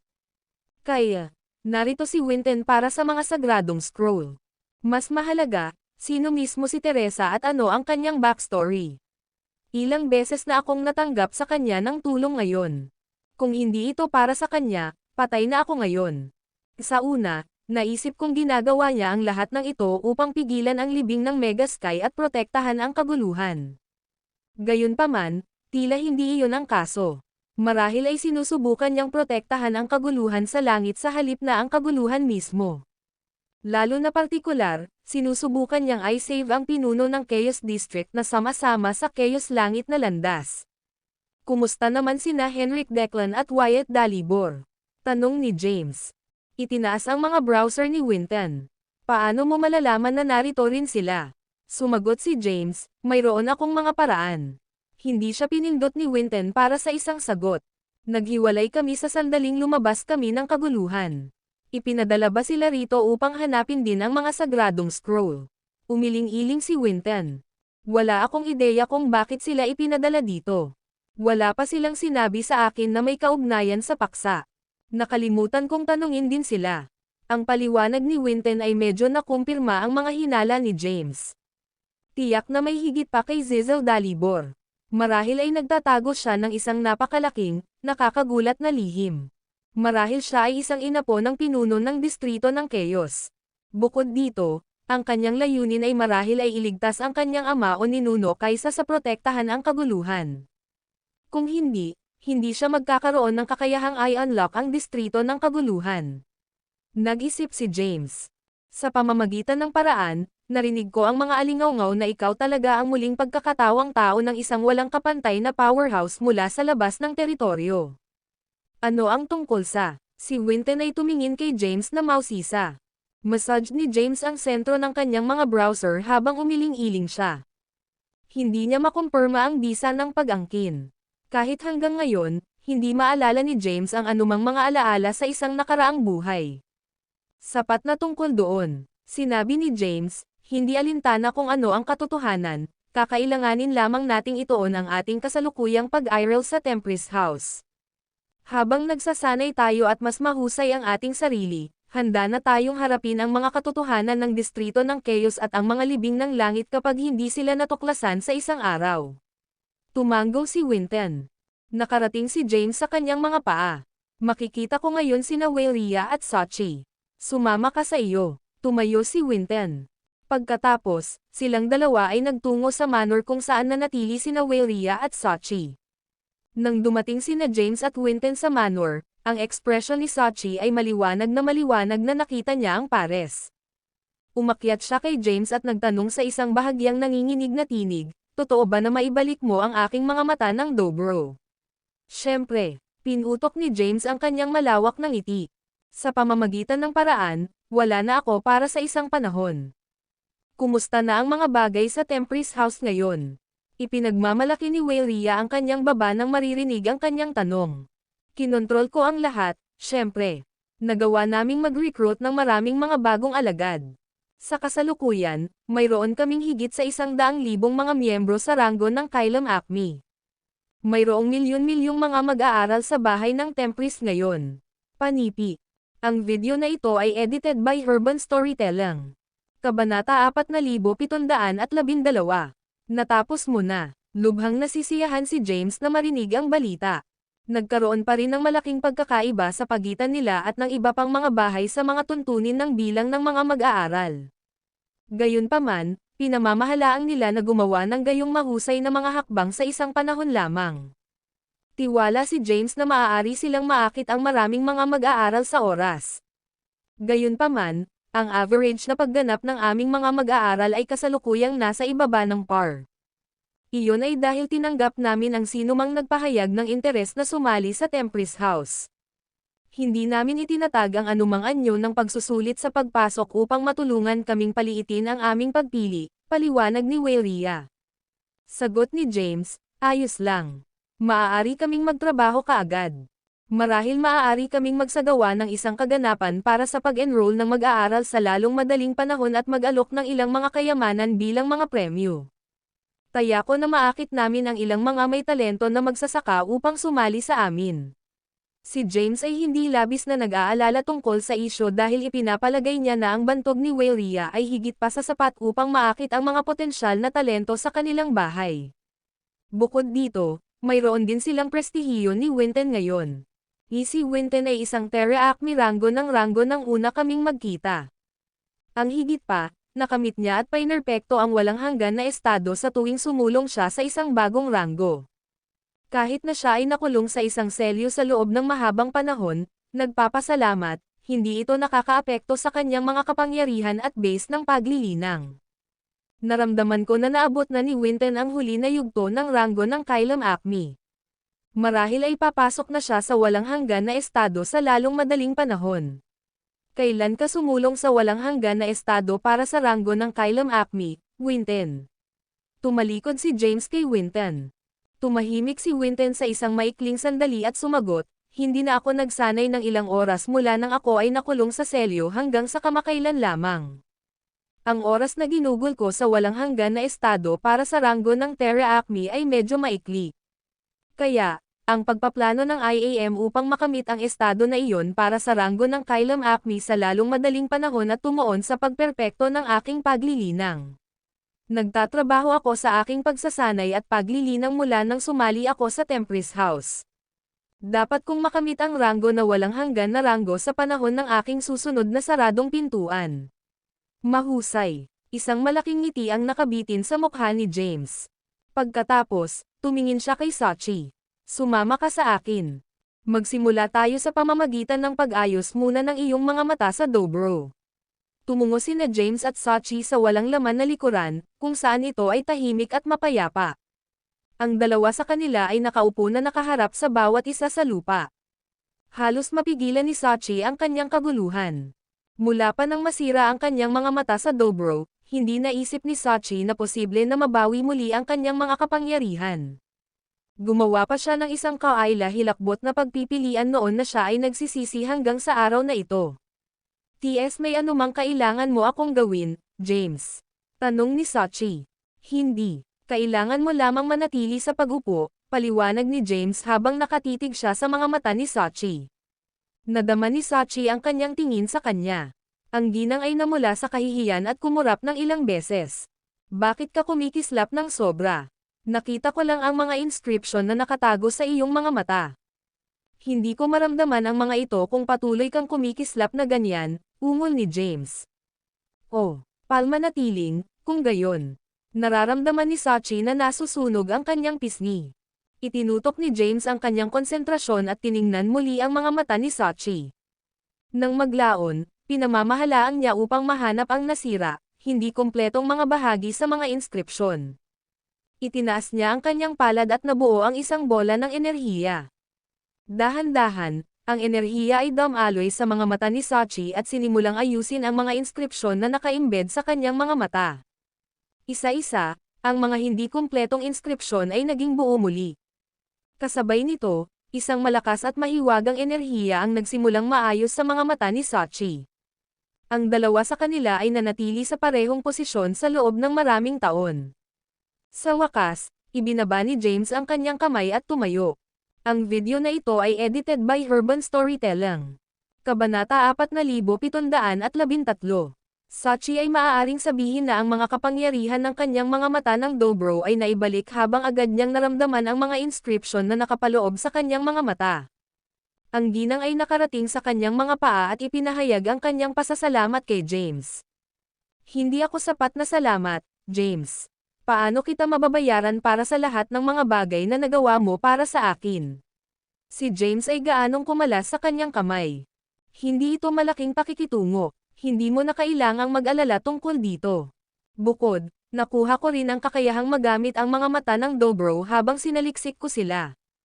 Kahit papaano, marami akong nahuhuli upang gawin ang mga ito bilang mahusay na katulad mo." Sa kabila ng sinabi niya na, nais pa rin ni Sachi na gumawa ng isang bagay para kay James. "Do you have a special someone, James?" Sumabog si Sachi bago niya mapigilan ang sarili. Pagkatapos, ibinaba niya ang kanyang ulo ng mahiyain at iniwasan ang titig ni James. "Ako ay may asawa," tumugon si James, "tulad ng sinabi ko, dapat mong itoon ang iyong paglilinang sa halip na tungkol sa iyong sarili sa mga usaping ito. Kapag nakuha mo na ang iyong mga kapangyarihan at kakayahan, makakabalik ka sa distrito ng Aeternus at maghayganti sa pagkamatay ng iyong ama." MHM. Sinubukan ni Sachi na panatilihin ang isang tuwid na mukha habang nagbigay ng kaunting tumango. Gayunpaman, hindi niya maiwasang makaramdam ng bahagyang pagkabigo sa loob. Matapos matulungan si Sachi na maibalik ang kanyang mga mata ng Dobro, ang susunod na bagay na kailangan kong magtrabaho ay ang aking pagsasanay. Gayon din, susubukan kong tuparin ang mga pangarap ni Whale na gawing isang kagalang-galang na institusyon ang Tempris House. Hindi ako pupunta hanggang ngayon upang gawin ang Tempris House ang pinakadakilang institusyon sa distrito. Ito ay sapat na kung makakatulong ako sa pagtugma sa pagganap ng aming mga mag-aaral mula sa ibang mga bahay. Nag-isip si James. Di nagtagal, nakipagpulong sina James at Sachi sa iba sa pangunahing bulwagan ng bahay. Nagtipon sila doon upang talakayin ang mga pamamaraan upang mapalakas ang pagpapatala ng mag-aaral. Anong uri ng mga item o kayamanan ang dapat nating ihandog bilang isang premyo upang maakit ang mga bihasang at may talento na mga powerhouse? Ang titig ni James ay lumubog sa buong silid. Naramdaman ni Wayria ang kanyang tingin na naghihintay sa kanya. Binaril siya ng isang sulyap. "Tumigil ka sa pagtingin sa akin. Wala akong mas mahahalagang item." Pinakawalan ni James ang isang awkward chuckle. Pagkatapos, gumawa siya ng isang prutas sa landas. "Di may ideya. Ipapahayag namin na may hawak kami ng isang kaganapan upang magrekruta ng mga alagad sa lalong madaling panahon. Ang taong namamahala upang makamit ang unang lugar sa aming pagsusulit sa pagpasok ay makakatanggap ng prutas na ito bilang isang gantimpala. Sa palagay ko kailangan nating magdagdag ng ibang bagay upang maging mas kaakit-akit ang premyo. Ano sa palagay mo? Nanlaki ang mga mata ni Waylia sa paningin ng fruit ng landas. Ang masaganang kapangyarihan na nakapaloob sa loob ng prutas ay makabuluhang mapalakas ang paglilinang ng isang tao. Oh, alam ko. Hinawakan ni James ang landas ng landas sa pagitan ng kanyang mga kamay. Maaari kaming mag-alok ng isang fruit ng landas at ang pamamaraan ng paglilinang ng Verde Power bilang isang premyo sa taong unang lugar sa pagsusulit sa pagpasok. Paano ito tunog? Malawakang ngumisi si Waylia sa kanya. Iyon ay isang napakatalino na ideya. Bakit hindi ka pumasa sa landas ng landas at ang paraan ng paglilinang ng Verde Power sa akin sa halip? Bilang pinuno ng bahay ng Tempris, dapat kang magkaroon ng mas mahahalagang bagay na dapat gawin. Maaari kong hawakan ang mga gawaing ito para sa iyo. Tama ka. Itinapon ni James ang prutas sa direksyon ni Waylia nang walang kaunting pag-aalangan. Ipapasa ko sa iyo ang pamamaraan ng paglilinang sa ibang pagkakataon. Waylia ay bumagsak sa prutas ng landas bago matapos ni James ang kanyang pangungusap. Sa isang flash, ang buong katawan ni Waylia ay nadulas ng isang malambot na ilaw. Maaari siyang makaramdam ng napakaraming enerhiya na punan ang kanyang katawan. Bakit mo ginawa iyon? Tinuro siya ni James at galit na galit. Itinapon ni Waylia ang kanyang dila. Hawakan natin ang kaganapan sa pagpapatala ng mag-aaral. Kailangan kong pumunta sa pag-iisa at ilagay ang lakas ng prutas ng landas upang magamit. Pagkatapos, nag-teleport si Waylia at nawala mula sa pangunahing bulwagan. Sigaw ni James sa kanya, paano ang sekta ng Grand Sect ng Theist na sekta ay walang kamali-mali na nakawin ang isang bagay na inilaan para sa mga mag-aaral ng bahay ng Tempris. Samantala, sina Winton at Sachi ay parehong nakatingin kay James na may mga umaasang gazes. Nagsimula si Winton, kung maaari akong magkaroon ng isang fruit ng landas, makakapasok ako sa ranggo na walang hanggan sa kailam sa 1,000,000 taon. Bumantong hininga si Sachi. Wala akong anumang mga halamang gamot upang makatulong sa aking proseso ng paglilinang. Matapos ang isang maikling pagpos, pinagsama ni James ang dalawang mga prutas ng landas at itinapon ito sa pares. Iyon ang pinakahuling mayroon ako. Wala na akong mga prutas na extra. Panipi.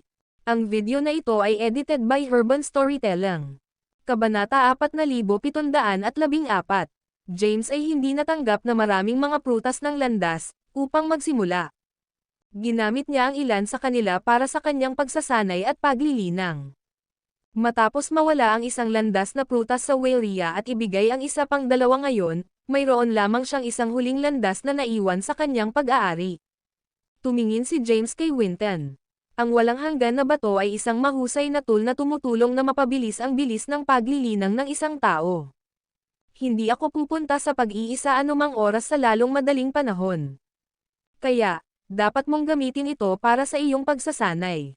Sige, tumanggo si Winton at naglakad palabas ng bulwagan. Mag-iwan ng oras para sa oras na magsagawa ng aking saradong pintuan na pagmumuni-muni din, James. Si Sachi ay kumaway kay James ng masaya habang sinundan niya si Winton sa labas ng bulwagan. Si James ay naiwan sa kanyang sarili sa kalaunan. Ibinigay ni James ang tatlong mga prutas na landas na nagkakahalaga ng isang kapalaran sa kanyang mga kaibigan nang hindi humihiling ng kapalit. Gayunpaman, hindi siya nabalisa sa pamamagitan nito dahil ang kanyang mga kaibigan ay tunay na nangangailangan ng mga prutas. Dahil mayroon siyang libreng oras, nagpasya si James na bisitahin ang mga espiritual na bundok na kabilang sa Tempris House. Karamihan sa mga espiritual na bundok ay hindi nakatira sa oras na una siyang nakarating sa distrito ng Verde. Habang pinamamahalaan nilang makakuha ng mas maraming mga mag-aaral na sumali sa Tempris House sa mga nakaraang taon, ang populasyon ng mga tao sa mga bundok ay dahan-daang lumaki. Ito ba ang pinuno ng Tempris House? Siya ay hinirang bilang pinuno ng Tempris House sa such a young age. Napakaganda nito. Ang mga mag-aaral ay tinalakay sa gitna ng kanilang sarili habang nakita nila si James na lumilitaw sa iba't ibang mga lokasyon sa loob ng mga bakuran ng Tempris House. Wala sa kanila ang nangahas na umakyat kay James dahil ang background at pagkakakilanlan ng lalaki ay lubos na natatakpan sa misteryo. Sa kabilang banda, isinasaalang-alang ni James ang posibilidad na makuha ang mga espiritual na bundok na dating kabilang sa Tempest House mula sa iba pang mga bahay. Matapos tumingin sa paligid ng mga bakuran, ibinaba ni James ang espiritual na bundok ni Zinnia. Dahil nakuha ni James ang posisyon ng pinuno ng Tempest House, agad na napromote din si Zinnia sa isang nakatatanda. Gayunpaman, hindi maraming mga magsasaka ang nagpakita ng interes sa pagiging alagad ni Zinnia dahil siya ay isang tumatakbo at walang karanasan sa kanyang paglilinang. Si Zinnia ay kinuha lamang sa isang maliit na grupo ng mga magsasaka sa ranggo ng Diyos na Diyos bilang kanyang mga alagad hanggang ngayon. Dahil dito, ang lugar ni Zinnia ay hindi masigla at nakagagalit tulad ng iba pang mga espiritual na bundok. Ano ang nagdadala sa iyo dito ngayon, Sir James? Si Zinnia ay nasa gitna ng isang lektura nang makita niya si James na pumasok sa klase. Naglakad siya patungo kay James habang ipinadala niya ang kanyang mga mag-aaral, lahat iyon para sa ngayon. Lahat kayo ay tinanggal. Oo, Ms. Zinnia. Ang mga mag-aaral ay patuloy na nagnanakaw ng sulyap kay James habang papunta sila sa labas ng silid. Mainit na sinag ni James kay Zinnia. Matagal na hindi nakikita, Elder Zinnia. Tumigil ka sa pagtawanan sa akin. Nag-blush si Zinnia ng kulay rosas sa kahihiyan. Nalaman niya na siya at ang kanyang mga mag-aaral ang pinakamahina sa lahat ng iba pang mga pangkat na kabilang sa bahay ng Tempest. Pinalaki ni James ang isyo na pinag-uusapan niya. Narito ako upang tanungin ka tungkol sa kabuuang bilang ng mga espiritual na bundok na pag-aari ng Tempest House. Marami kaming simula. Gumawa si Zinnia ng isang scroll mula sa isang kalapit na istant. Pagkatapos, ibinigay niya ito kay James. Iniwan ito ni Sir Whale sa aking pag-aari sa ngayon. Nais niya akong ipasa ito sa iyo kung tama ang oras. Hindi pinigilan ni James ang scroll at inilatag ito sa talahanayan ng Ona. Ito ay isang mapa ng buong Verde Academy. Sa mapa, ang mga lugar na kabilang sa iba't ibang mga bahay ay malinaw na may label.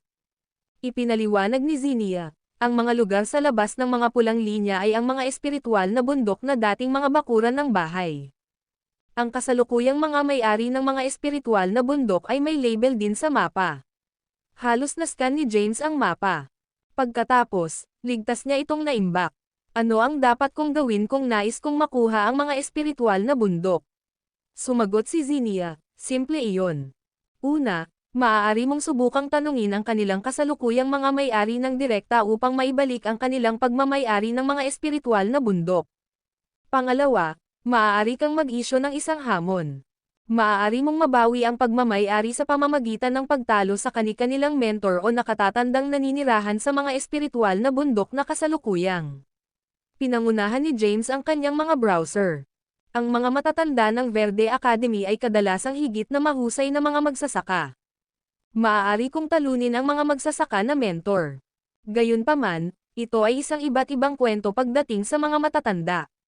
Nag-isip si James. Ang video na ito ay edited by Urban Storytelling. Kabanata 4715.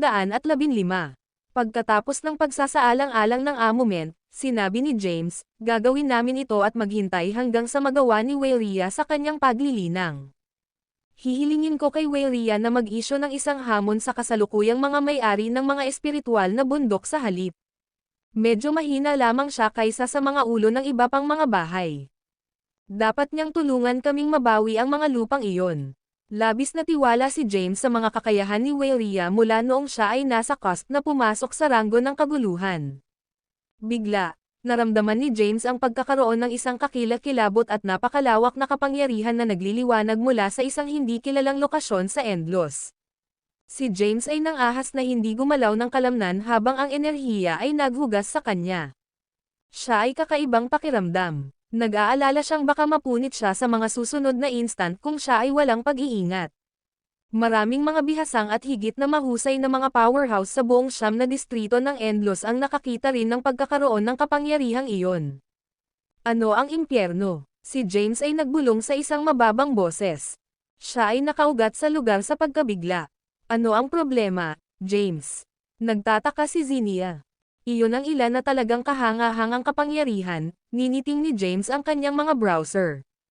Ha, power. Anong kapangyarihan ang iyong pinag-uusapan? Si Zinnia ay lumaki ng naguguluhan habang nakikinig siya sa kanyang mga salita. Samantala, nakaupo si Lothar kasama ang kanyang mga binti na tumawid sa isang liblib na lugar sa Verde Academy. Bumukas ang kanyang mga mata sa sandaling iyon. Sino iyon? Ito ang unang pagkakataon sa mga edad na sa wakas ay pinamamahalaang ng isang tao na pumasok sa ranggo ng kaguluhan. Kasabay nito, binuksan ni Weyria ang kanyang mga mata sa gitna ng kanyang closed-door meditation. Nakatitig siya sa direksyon kung saan nagmula ang mahiwagang kapangyarihan na iyon. Ito ay isang kamangha-manghang halaga ng aura at enerhiya. Ngayon na ang isang bagong magsasaka sa ranggo ng Chaos ay lumitaw, magdadala ba ito ng napakalaking pagbabago sa siyam na distrito ng Endlos? Nagpatuloy si Weyria, nagtataka ako kung sino iyon. Akala ko ako ang unang taong Sumires sa ranggo ng kaguluhan sa panahong ito. Sino ang mahulaan na mayroong ibang tao na binugbog ako rito? Bilang ang pulso ng mahiwagang, malakas na aura na radiated sa buong siyam na distrito ng Endlos, ang karamihan sa mga nangungunang mga magsasaka ay nakita ito halos agad. Ang karaniwang mga tao ay ganap na hindi maapektuhan dahil hindi nila nadarama ang antas ng enerhiya.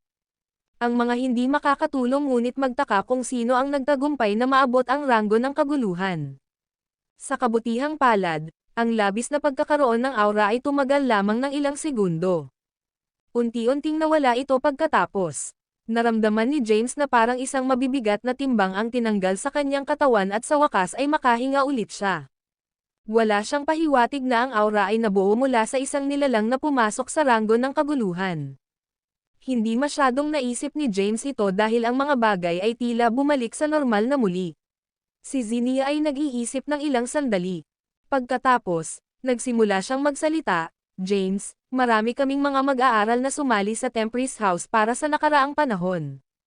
Dapat tayong mag-host ng ilang mga lektura sa pamamagitan ng mga bihasang at may karanasan na mga magsasaka sa lalong madaling panahon. Kung hindi, maaaring magpasya ang mga mag-aaral na umalis sa bahay ng Tempris sa kalaunan. Iniisip kong hilingin sa iyo na ibigay ang ilan sa iyong karunungan sa kanila. Tungkol doon, si James ay may isang gulo na hitsura sa kanyang mukha. Ano ang maaari kong ibahagi sa mga mag-aaral sa panahon ng lektura, bagaman? Magbabahagi ako ng isang bagay o dalawa sa mga mag-aaral sa ranggo ng Diyos ng Ancestral. Gayunpaman, ang karamihan sa aming mga bagong mag-aaral ay nasa ranggo ng Kylum Acme. Sa palagay ko ang tanging kapaki-pakinabang na kaalaman na maibabahagi ko sa kanila ay ang aking kaalaman tungkol sa Primal Mantra. Si James ay bumagsak sa kanyang desisyon. Matapos ang isang maikling pagpos, sumagot si James, sige. Sa 10 taon, magbibigay ako ng isang lektura sa pangunahing espiritual na bundok ng bahay ng Tempris. Lahat ng mga mag-aaral ng Tempris House ay malugod na dumalo sa aking klase. Mahusay. Napangiti ang mukha ni Zinnia. Gagawin ko kaagad ang anunsyo. Ang video na ito ay edited by Urban Storytelling. Kabanata 4716. Si Sir James ay magbibigay ng isang lektura sa kanyang mga mag-aaral sa lalong madaling panahon. Ang pinuno ng Tempris House ay nagsasagawa ng isang lektura sa kanilang pangunahing espiritual na bundok sa oras ng 10 taon.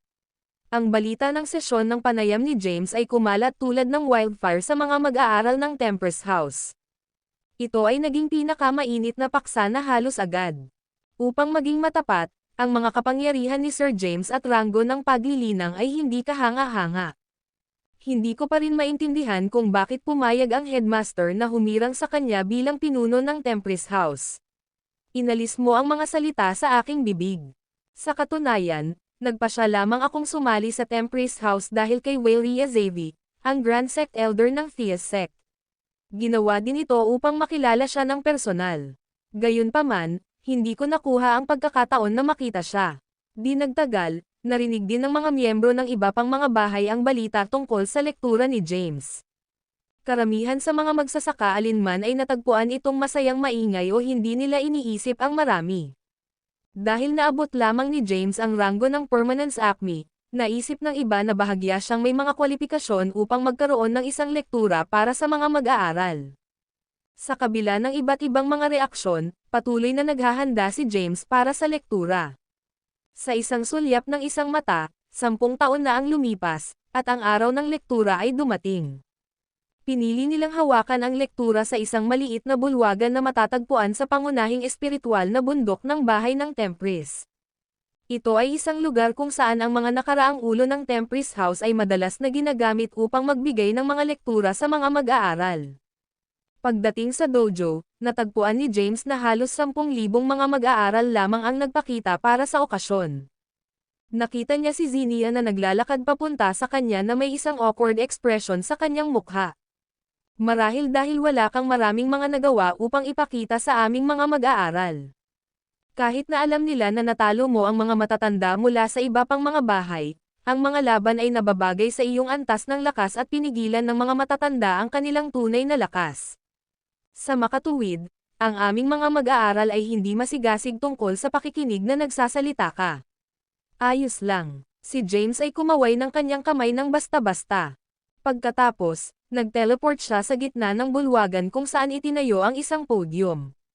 Umupo si James sa sahig gamit ang kanyang mga binti na tumawid at naskan ang silid. Sa isang iglap, maaari niyang makita na ang mga mag-aaral doon ay karamihan sa mga taga-god na may ranggo ng god. Ang ilan sa kanila ay nakarating sa ranggo ng quasi-acme samantalang higit sa 100 sa kanila ang pumasok sa ranggo ng acme. Isara ang mga pintuan. Wala ng mga mag-aaral na pinapayagan na pumasok sa lugar na ito sa sandaling simulan ko ang aking lektura, utos ni James. Isinasagawa ni Zinnia ang kanyang mga order at tinatakan agad ang pasukan sa bulwagan. Isang enigmatic na ngiti na flickered sa mga labi ni James. Pagkatapos, malakas na sinabi niya, ang pangkat mo ay sapat na maswerteng sumali sa aking sesyon ng panayam ngayon. Sa pagtatapos ng araw, sigurado akong lahat kayo ay gagantimpalaan ng mahalagang, bagong kaalaman at makamit ang mas mataas na taas sa iyong paglilinang. Ang mga wala rito ay tiyak na ikinalulungkot na makaligtaan ang kanilang pagkakataon na makinig sa aking lektura ngayon. Ang ilan sa mga mag-aaral ay sumabog sa pagtawa nang marinig ang mga salita ni James. Nakakuha siya ng isang magandang pakiramdam ng katatawanan. Meme. Nakamit lamang niya ang permanenteng ranggo ng acme. Gayunpaman, sinabi niya na ang iba ay magsisisi na nawawala ang kanyang lektura ngayon. Hindi ba niya masyadong iniisip ang kanyang sarili? Karamihan sa mga mag-aaral ay dumalo sa kaganapan dahil lamang sa pagyuzisa. Hindi nila inaasahan na marami silang matutunan mula kay James. Naririnig niya ang iba't ibang mga puna at komento sa paligid niya, ngunit hindi niya binayaran ang isip sa kanila. Itinaas ni James ang kanyang palad at pinagsama ang isang inskripsyon. Ang lahat sa silid ay maaaring maunawaan agad ang inskripsyon dahil ito ay nilikha sa pinakasimpleng, pinaka-primitive na form. Gayunpaman, isang bagay na nakakagulat ang nangyari sa susunod na instant. Ang inskripsyon ay mabilis na nagbago at nagsimulang magpakita ng mga kapangyarihan sa ranggo ng acme. Ang karamihan ng tao ay tumahimik habang naayos nila ang kanilang mga titig sa mahimalang paningin sa harap nila. Ang video na ito ay edited by Urban Storytelling. Kabanata 4717. Ang mga mata ng mga mag-aaral ay lahat ay nakadikit sa inskripsyon na lumulutang sa kalagitnaan ng air. Maaari nilang obserbahan ang isang kompletong landas na nilalaman sa loob ng inskripsyon. Nagpakita rin ito ng lakas na katumbas ng ranggo ng kailam acme. Sir James, mangyaring gawin iyon ng isang beses pa. Natapos na ang lahat bago ako tumingin ng isang magandang pagtingin dito. Isang ibalik ang sinabi ko, Sir James. Tiyak na kwalipikado ka upang turuan kami. Sir James, paano mo pinamamahala ang ibahin ang anyo ng landas at ilabas ang kapangyarihan ng ranggo ng kailam acme? Ang iba't ibang mga katanungan at kahilingan ay biglang naitaas ng iba't ibang mga mag-aaral. Isang malabong ngiti ang naglaro sa mga labi ni James.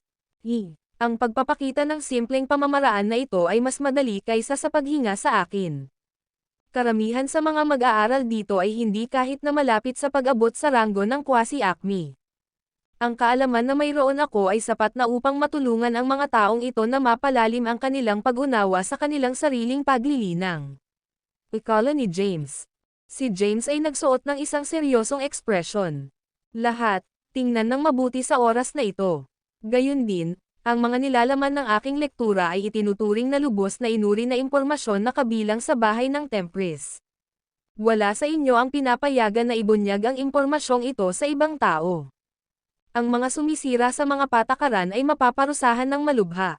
Matapos niyang paalalahanan ang mga mag-aaral, nakatuon si James sa pagpapakita ng kanyang pamamaraan muli. Kinuha niya ang isang piraso ng landas mula sa kanyang paligid sa isang kapritsyo. Pagkatapos, ginamit ni James ang kanyang mga kapangyarihan upang mabawasan ang landas sa isang inskripsyon ng pinakasimpleng form.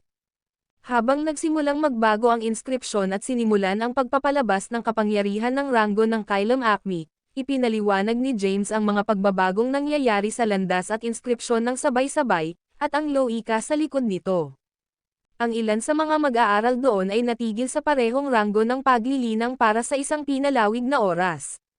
Matapos pakinggan ang paliwanag ni James, ang mga mag-aaral na ito ay nakakuha ng isang mas mahusay na pag-unawa at pananaw sa mga lugar ng paglilinang na kulang sila. Noon lamang, mayroong isang paglipat sa hangin habang ang ilang mga mag-aaral ay lumitaw ng isang pinahusay na aura. Ang pangkat ng mga ito ay gumawa ng isang tagumpay at sumulong sa susunod na ranggo ng paglilinang habang nakikinig sila sa panayam ni James. Ang ilan sa mga quasi-acme ranggo ng ranggo kahit na pumasok sa permanenteng ranggo ng acme pagkatapos. Pagkatapos nito, itinuro din ni James ang mga mag-aaral ng ilang mga pangunahing pamamaraan ng paglilinang mula sa primal mantra. Sa mga pamamaraan na iyon, ang mga mag-aaral ay maaaring gumawa ng simple ngunit mahahalagang pagbabago sa mga inscription.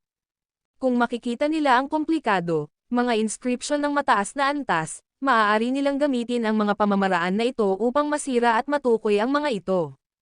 Bilang karagdagan, ibinahagi ni James ang ilang kaalaman mula sa mantra ng dugo sa mga mag-aaral. Kabilang sa mga bagay na ibinahagi niya ay mga paraan upang madagdagan ang lakas ng dugo at lakas ng dugo. Kahit na ang sesyon ng panayam ni James ay tumagal ng mas mababa sa 100 taon, ang bawat mag-aaral na dumalo sa kaganapan ay nakakuha ng maraming kaalaman at bagong pag-aaral. Sa pagtatapos ng panayam ni James, halos lahat ay pumasok sa isang mas mataas na ranggo ng paglilinang. Ang ilan sa mga ito ay pinamamahalaang upang sumulong sa mga ranggo ng higit sa 1 beses. Matapos ang lektura, lumabas ang salita tungkol sa kung paano nakamit ng mga mag-aaral ng Tempris House ang mga kamangha-manghang pagpapabuti sa kanilang paglilinang. Dapat kayong dumalo sa sesyon ng panayam ni Sir James. Sa una, ako ay nasa rurok lamang ng siyam na kapangyarihan ng macrocosm na ninuno ng Diyos. Matapos pakinggan ang panayam ni Sir James, pinamamahalaang kong ipasok ang ranggo ng quasi-acme ng mas mababa sa 1 siglo. Si Sir James ay talagang hindi ka panipaniwala. Nakikita mo ngayon kung bakit siya ay hinirang bilang pinuno ng Tempris House. Mayroon siyang mga kasanayan at kaalaman upang hawakan ng maayos ang posisyon. TS na. Ano ang itinuro sa iyo ni Sir James sa lahat ng lektura? Inutusan kami ni Sir James na huwag ibunyag ang mga nilalaman ng sesyon ng lektura sa sino mang iba pa. Hindi na ako mas matagal. Plano kong magsagawa ng isang closed-door meditation at ipasok ang tunay na ranggo ng acme sa loob ng susunod na 1,000,000 taon. Nais naming humiling ng isa pang sesyon ng lektura mula kay Sir James. Parami ng parami ang narinig ng mga positibong puna mula sa mga dadalo ng lektura ni James. Sa kalaunan ay naglunsad sila ng isang petisyon sa pag-asang makuha si James na humawak ng isa pang sesyon ng lektura. Samantala, bumagsak si Zinnia upang makita si James sa pangunahing bundok na espiritual. Malawak ang beam ng ginang. Sir James, lahat ng mga mag-aaral ng Tempris House ay nais na makinig sa isa pang lektura sa iyo sa lalong madaling panahon. Umupo si James sa isang upuan. Huwag mo silang isipin. Hindi ko pinaplano ang pagbibigay ng mas maraming kaalaman anumang oras sa lalong madaling panahon. Panipi. Kabanata 4718.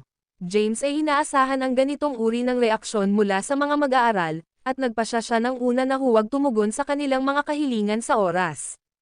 Sa mga positibong pagsusuri tungkol sa aking lektura na nagpapalipat-lipat sa mga mag-aaral, karamihan sa kanila ay pipiliin na manatili sa amin habang inaasahan nila ang susunod na sesyon ng lektura. Bukod dito, maaari nating maakit ang mga mahuhusay na panlabas na powerhouse sa pamamagitan ng paggamit ng posibilidad na mag-uusap din ako sa kanila. Nagtapos si James sa loob. Naisip ni Zinnia ng kaunti at nagbigay ng kaunting tumango. Sige, pupunta ako pagkatapos. Yumuko ang ginang at pinatawad ang sarili. Iniwan ni James ang kanyang sarili. Di nagtagal, tumungo si James sa isang tahimik, desyerto na lugar sa loob ng mga bakuran ng bahay. Wala akong magagawa sa ngayon. Weyria, Sachi, at Winton lahat ay nawala sa pag-iisa. Katatapos ko lang ng pagmumuni-muni pagkatapos ng isang panahon. Hindi ako nakakaramdam ng paglilinang muli sa lalong madaling panahon. Si James ay nag-isip sa kanyang sarili.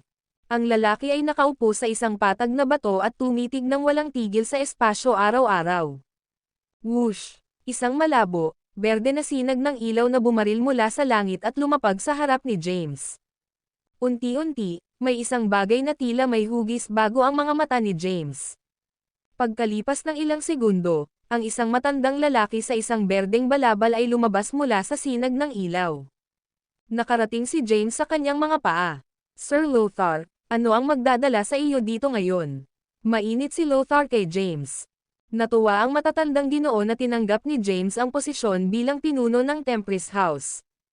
Kahit na si James ay nasa permanenteng ranggo lamang ng ACME, ang binata ay nagpakita ng malaking potensyal at pamumuno. Magkaroon ng isang gawain para sa iyo, James. Oh, maaari ko bang malaman kung ano ang tungkol dito? Nagtataka si James. Sinabi ni Lothar, kinuha mo lang bilang pinuno ng bahay ng Tempest hindi masyadong matagal. Dapat kang gumawa ng isang bagay upang mapalakas ang iyong kredibilidad at imahe sa mga mag-aaral. Sa lahat, nahaharap namin ang mga banta ng maraming kasamaan, walang prinsipyong mga angkan o mga organisasyon sa distrito ng Verde. Ito ay isa sa mga misyon ng Verde Academy na sinubukan nating ihinto at paksain ang mga samahang kriminal na ito.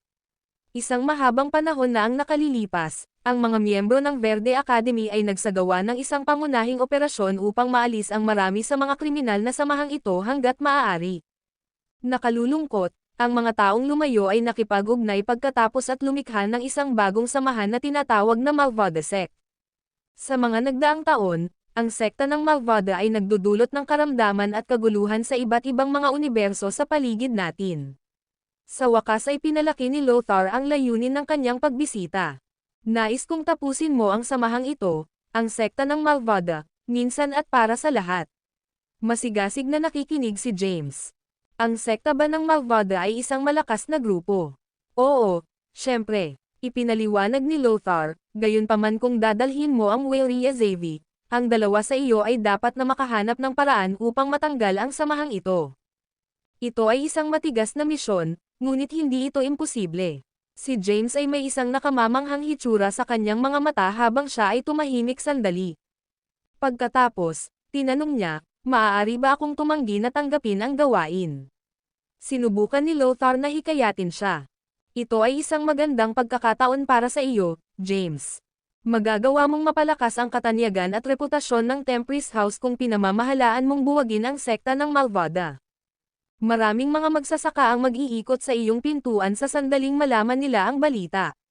Maaari ko bang tingnan ang impormasyon na mayroon tayo tungkol sa sekta ng Malvada? Kailangan ko ng ilang oras upang isaalang-alang bago gawin ang aking desisyon. Sumali lamang si James sa bahay ng Tempest upang sanayin sa kapayapaan. Hindi niya nais na makisali sa mga bagay na maaaring maging mapanganib o mapanganib. Gumawa si Lothar ng isang scroll at hinawakan ito kay James. Dito, tingnan ito. Hindi kita pipilitin na kunin ang misyon. Kung magpasya kang huwag gawin ito, magpadala ng isang tao sa ibang bahay. Si Lothar ay nag-teleport at nawala mula sa lugar sa susunod na instant.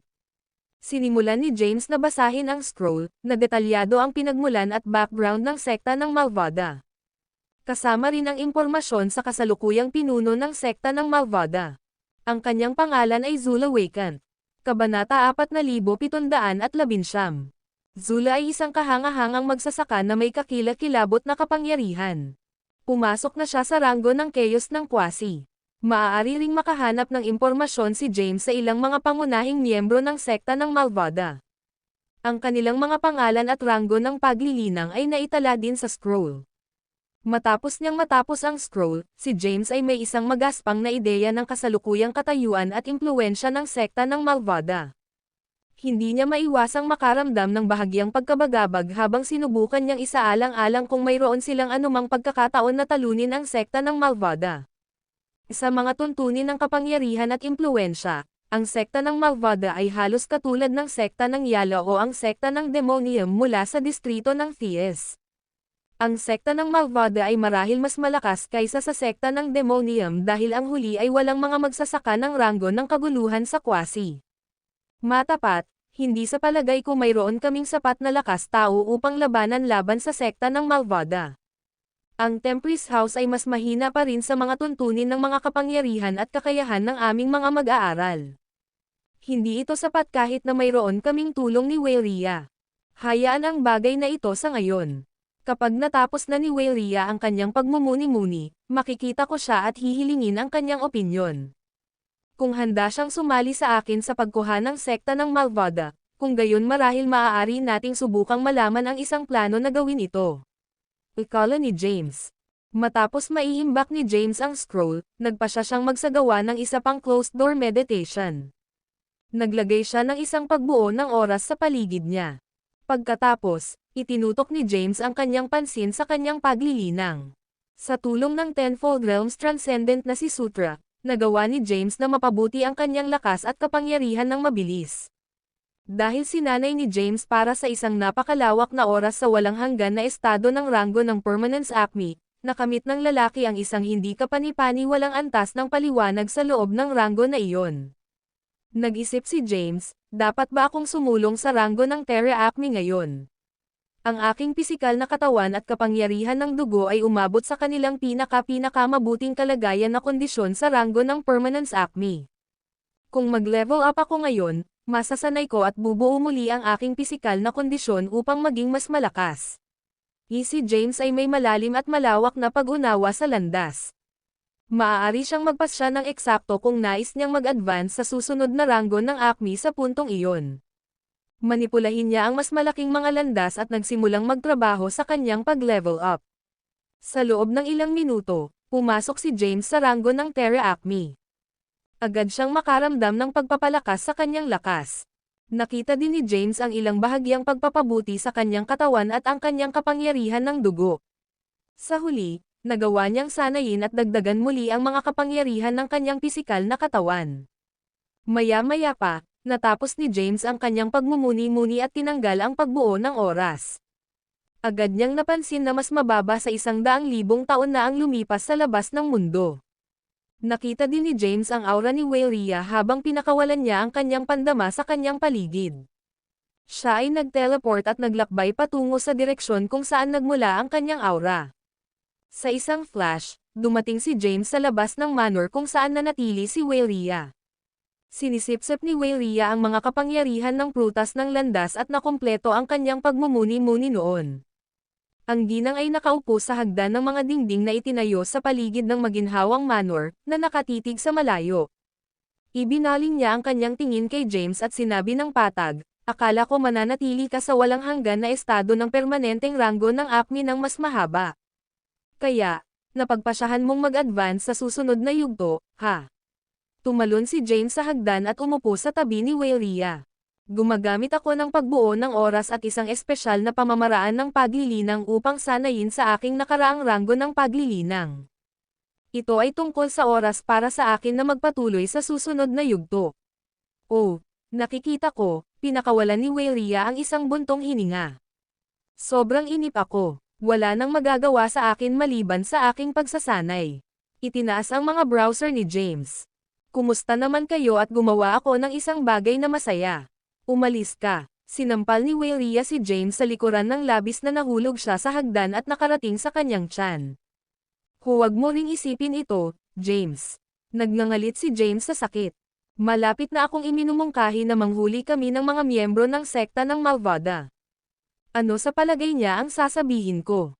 Huwag mong sabihin sa akin na ito ay tungkol sa pagkakaroon ng mga sanggol muli." Nagtaka si James. Kabanata 4720. James ay maaaring makaramdam ng sakit ng ulo na darating habang siya ay nanunuya sa loob ng pag-iisip. Sa kabila nito, dahan-daang bumangon siya mula sa lupa at umakyat muli sa hagdan.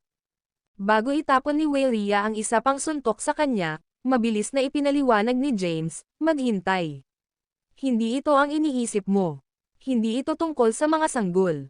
Huminto ang kamay ni Weylia noong kalagitnaan ng hangin.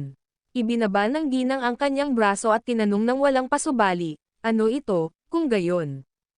Umupo ulit si James sa hagdan. Narinig mo na ba ang sekta ng Malvada dati? Tumanggaw si Weylia. Ma'am, ito ay isa sa mga pangunahing masasamang puwersa na salot sa distrito ng Verde.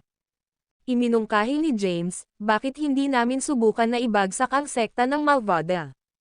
Oo naman, bakit hindi? Tumugon si Weylia sa isang nasasabik na tinig. Hindi ko nakuha ang pagkakataon na magkaroon ng tamang laban mula nang mabawi ko ang aking buong kapangyarihan. Bumalik ako nang mawala ang laban kay Ivan Zoreth sa distrito ng Thies. Ang insidente ay nagdulot ng mahusay, hindi maibabalik na pinsala sa aking reputasyon at imahe. Ngayon na ipinasok ko ang ranggo ng Chaos ng Quasi, patunayan ko muli ang aking sarili sa lahat sa pamamagitan ng pagwagi ng isang malaking labanan sa oras na ito. Panipi. Noong nakaraan, sina Weylia at Ivan ay pareho sa ranggo ng walang hangganan na kailam. Gayunpaman, sinanay at perpekto si Ivan. Ang kanyang mga kasanayan na mas mahusay kaysa sa Weylia sa yugto ng paglilinang na iyon. Bagaman walang malinaw na nagwagi na ginawa mula sa labanan sa pagitan ng dalawang iyon, naniniwala si Weylia na nawala siya dahil marami siyang nakaranas ng mas maraming pinsala kaysa kay Ivan sa pagtatapos ng labanan. Isang malaking pakiramdam ng kaluwagan na hugasan kay James habang tinanggap ni Weylia ang panukala. Sa kasong iyon, makikipagpulong ako kay Sir Lothar at sasabihin sa kanya na isasagawa namin ang misyon. Yip, pumunta ka at tingnan mo siya ngayon. Si Weylia ay kumalas sa kanyang kamay nang walang pasubali. Dalawang matatandang ginoo ang nakaupo sa bawat isa sa isang liblib na lugar ng bahay ng Verdet. Parehong nakatitig sa chessboard na nakalagay sa pagitan nila. Si Parthias Kavek, ang dakilang nakatatanda ng bahay ng Verdet, ay humawak ng isang piraso ng chess sa kanyang kamay habang pinag-isipan niya ang tungkol sa kanyang susunod na paglipat. Ang tao ay itinuturing na pangalawang pinakamalakas na magsasaka sa Verde Academy. Nagsimula si Parthias, tila natapos ni Yardos Zagarari ang kanyang pagsasanay at pagmumuni-muni kamakailan. Nabigo siya na malampasan ang pinuno ng distrito ng Welkan noong nakaraan. Gayunpaman, ang kamakailang labanan sa pagitan ni Yardos at ang pinuno ng distrito ng Welkan ay natapos sa isang kurbatang. Ang punong guro ng Verde Academy at ang pinuno ng Verdet House, Lothar, ay dahan-daang tumanggo. Hindi ko naisip na ang taong pumasok sa ranggo ng kaguluhan ay kamakailan lamang ay magiging Yardos Zagarari. Yardos at XSZ, ang pinuno ng distrito ng Welkan ay medyo pantay na naitugma. Gayunpaman, ang huli ay hindi maaaring talunin ang mga Yardos pagdating sa mga kasanayan ng escapism. Panipi. Ma'am, ang Blight Omniscience ay tunay na kakaiba at kamangha-manghang pamamaraan. Sa pamamagitan ng paraan, si James Caden ay may kaugnayan sa Yardos sa anumang paraan.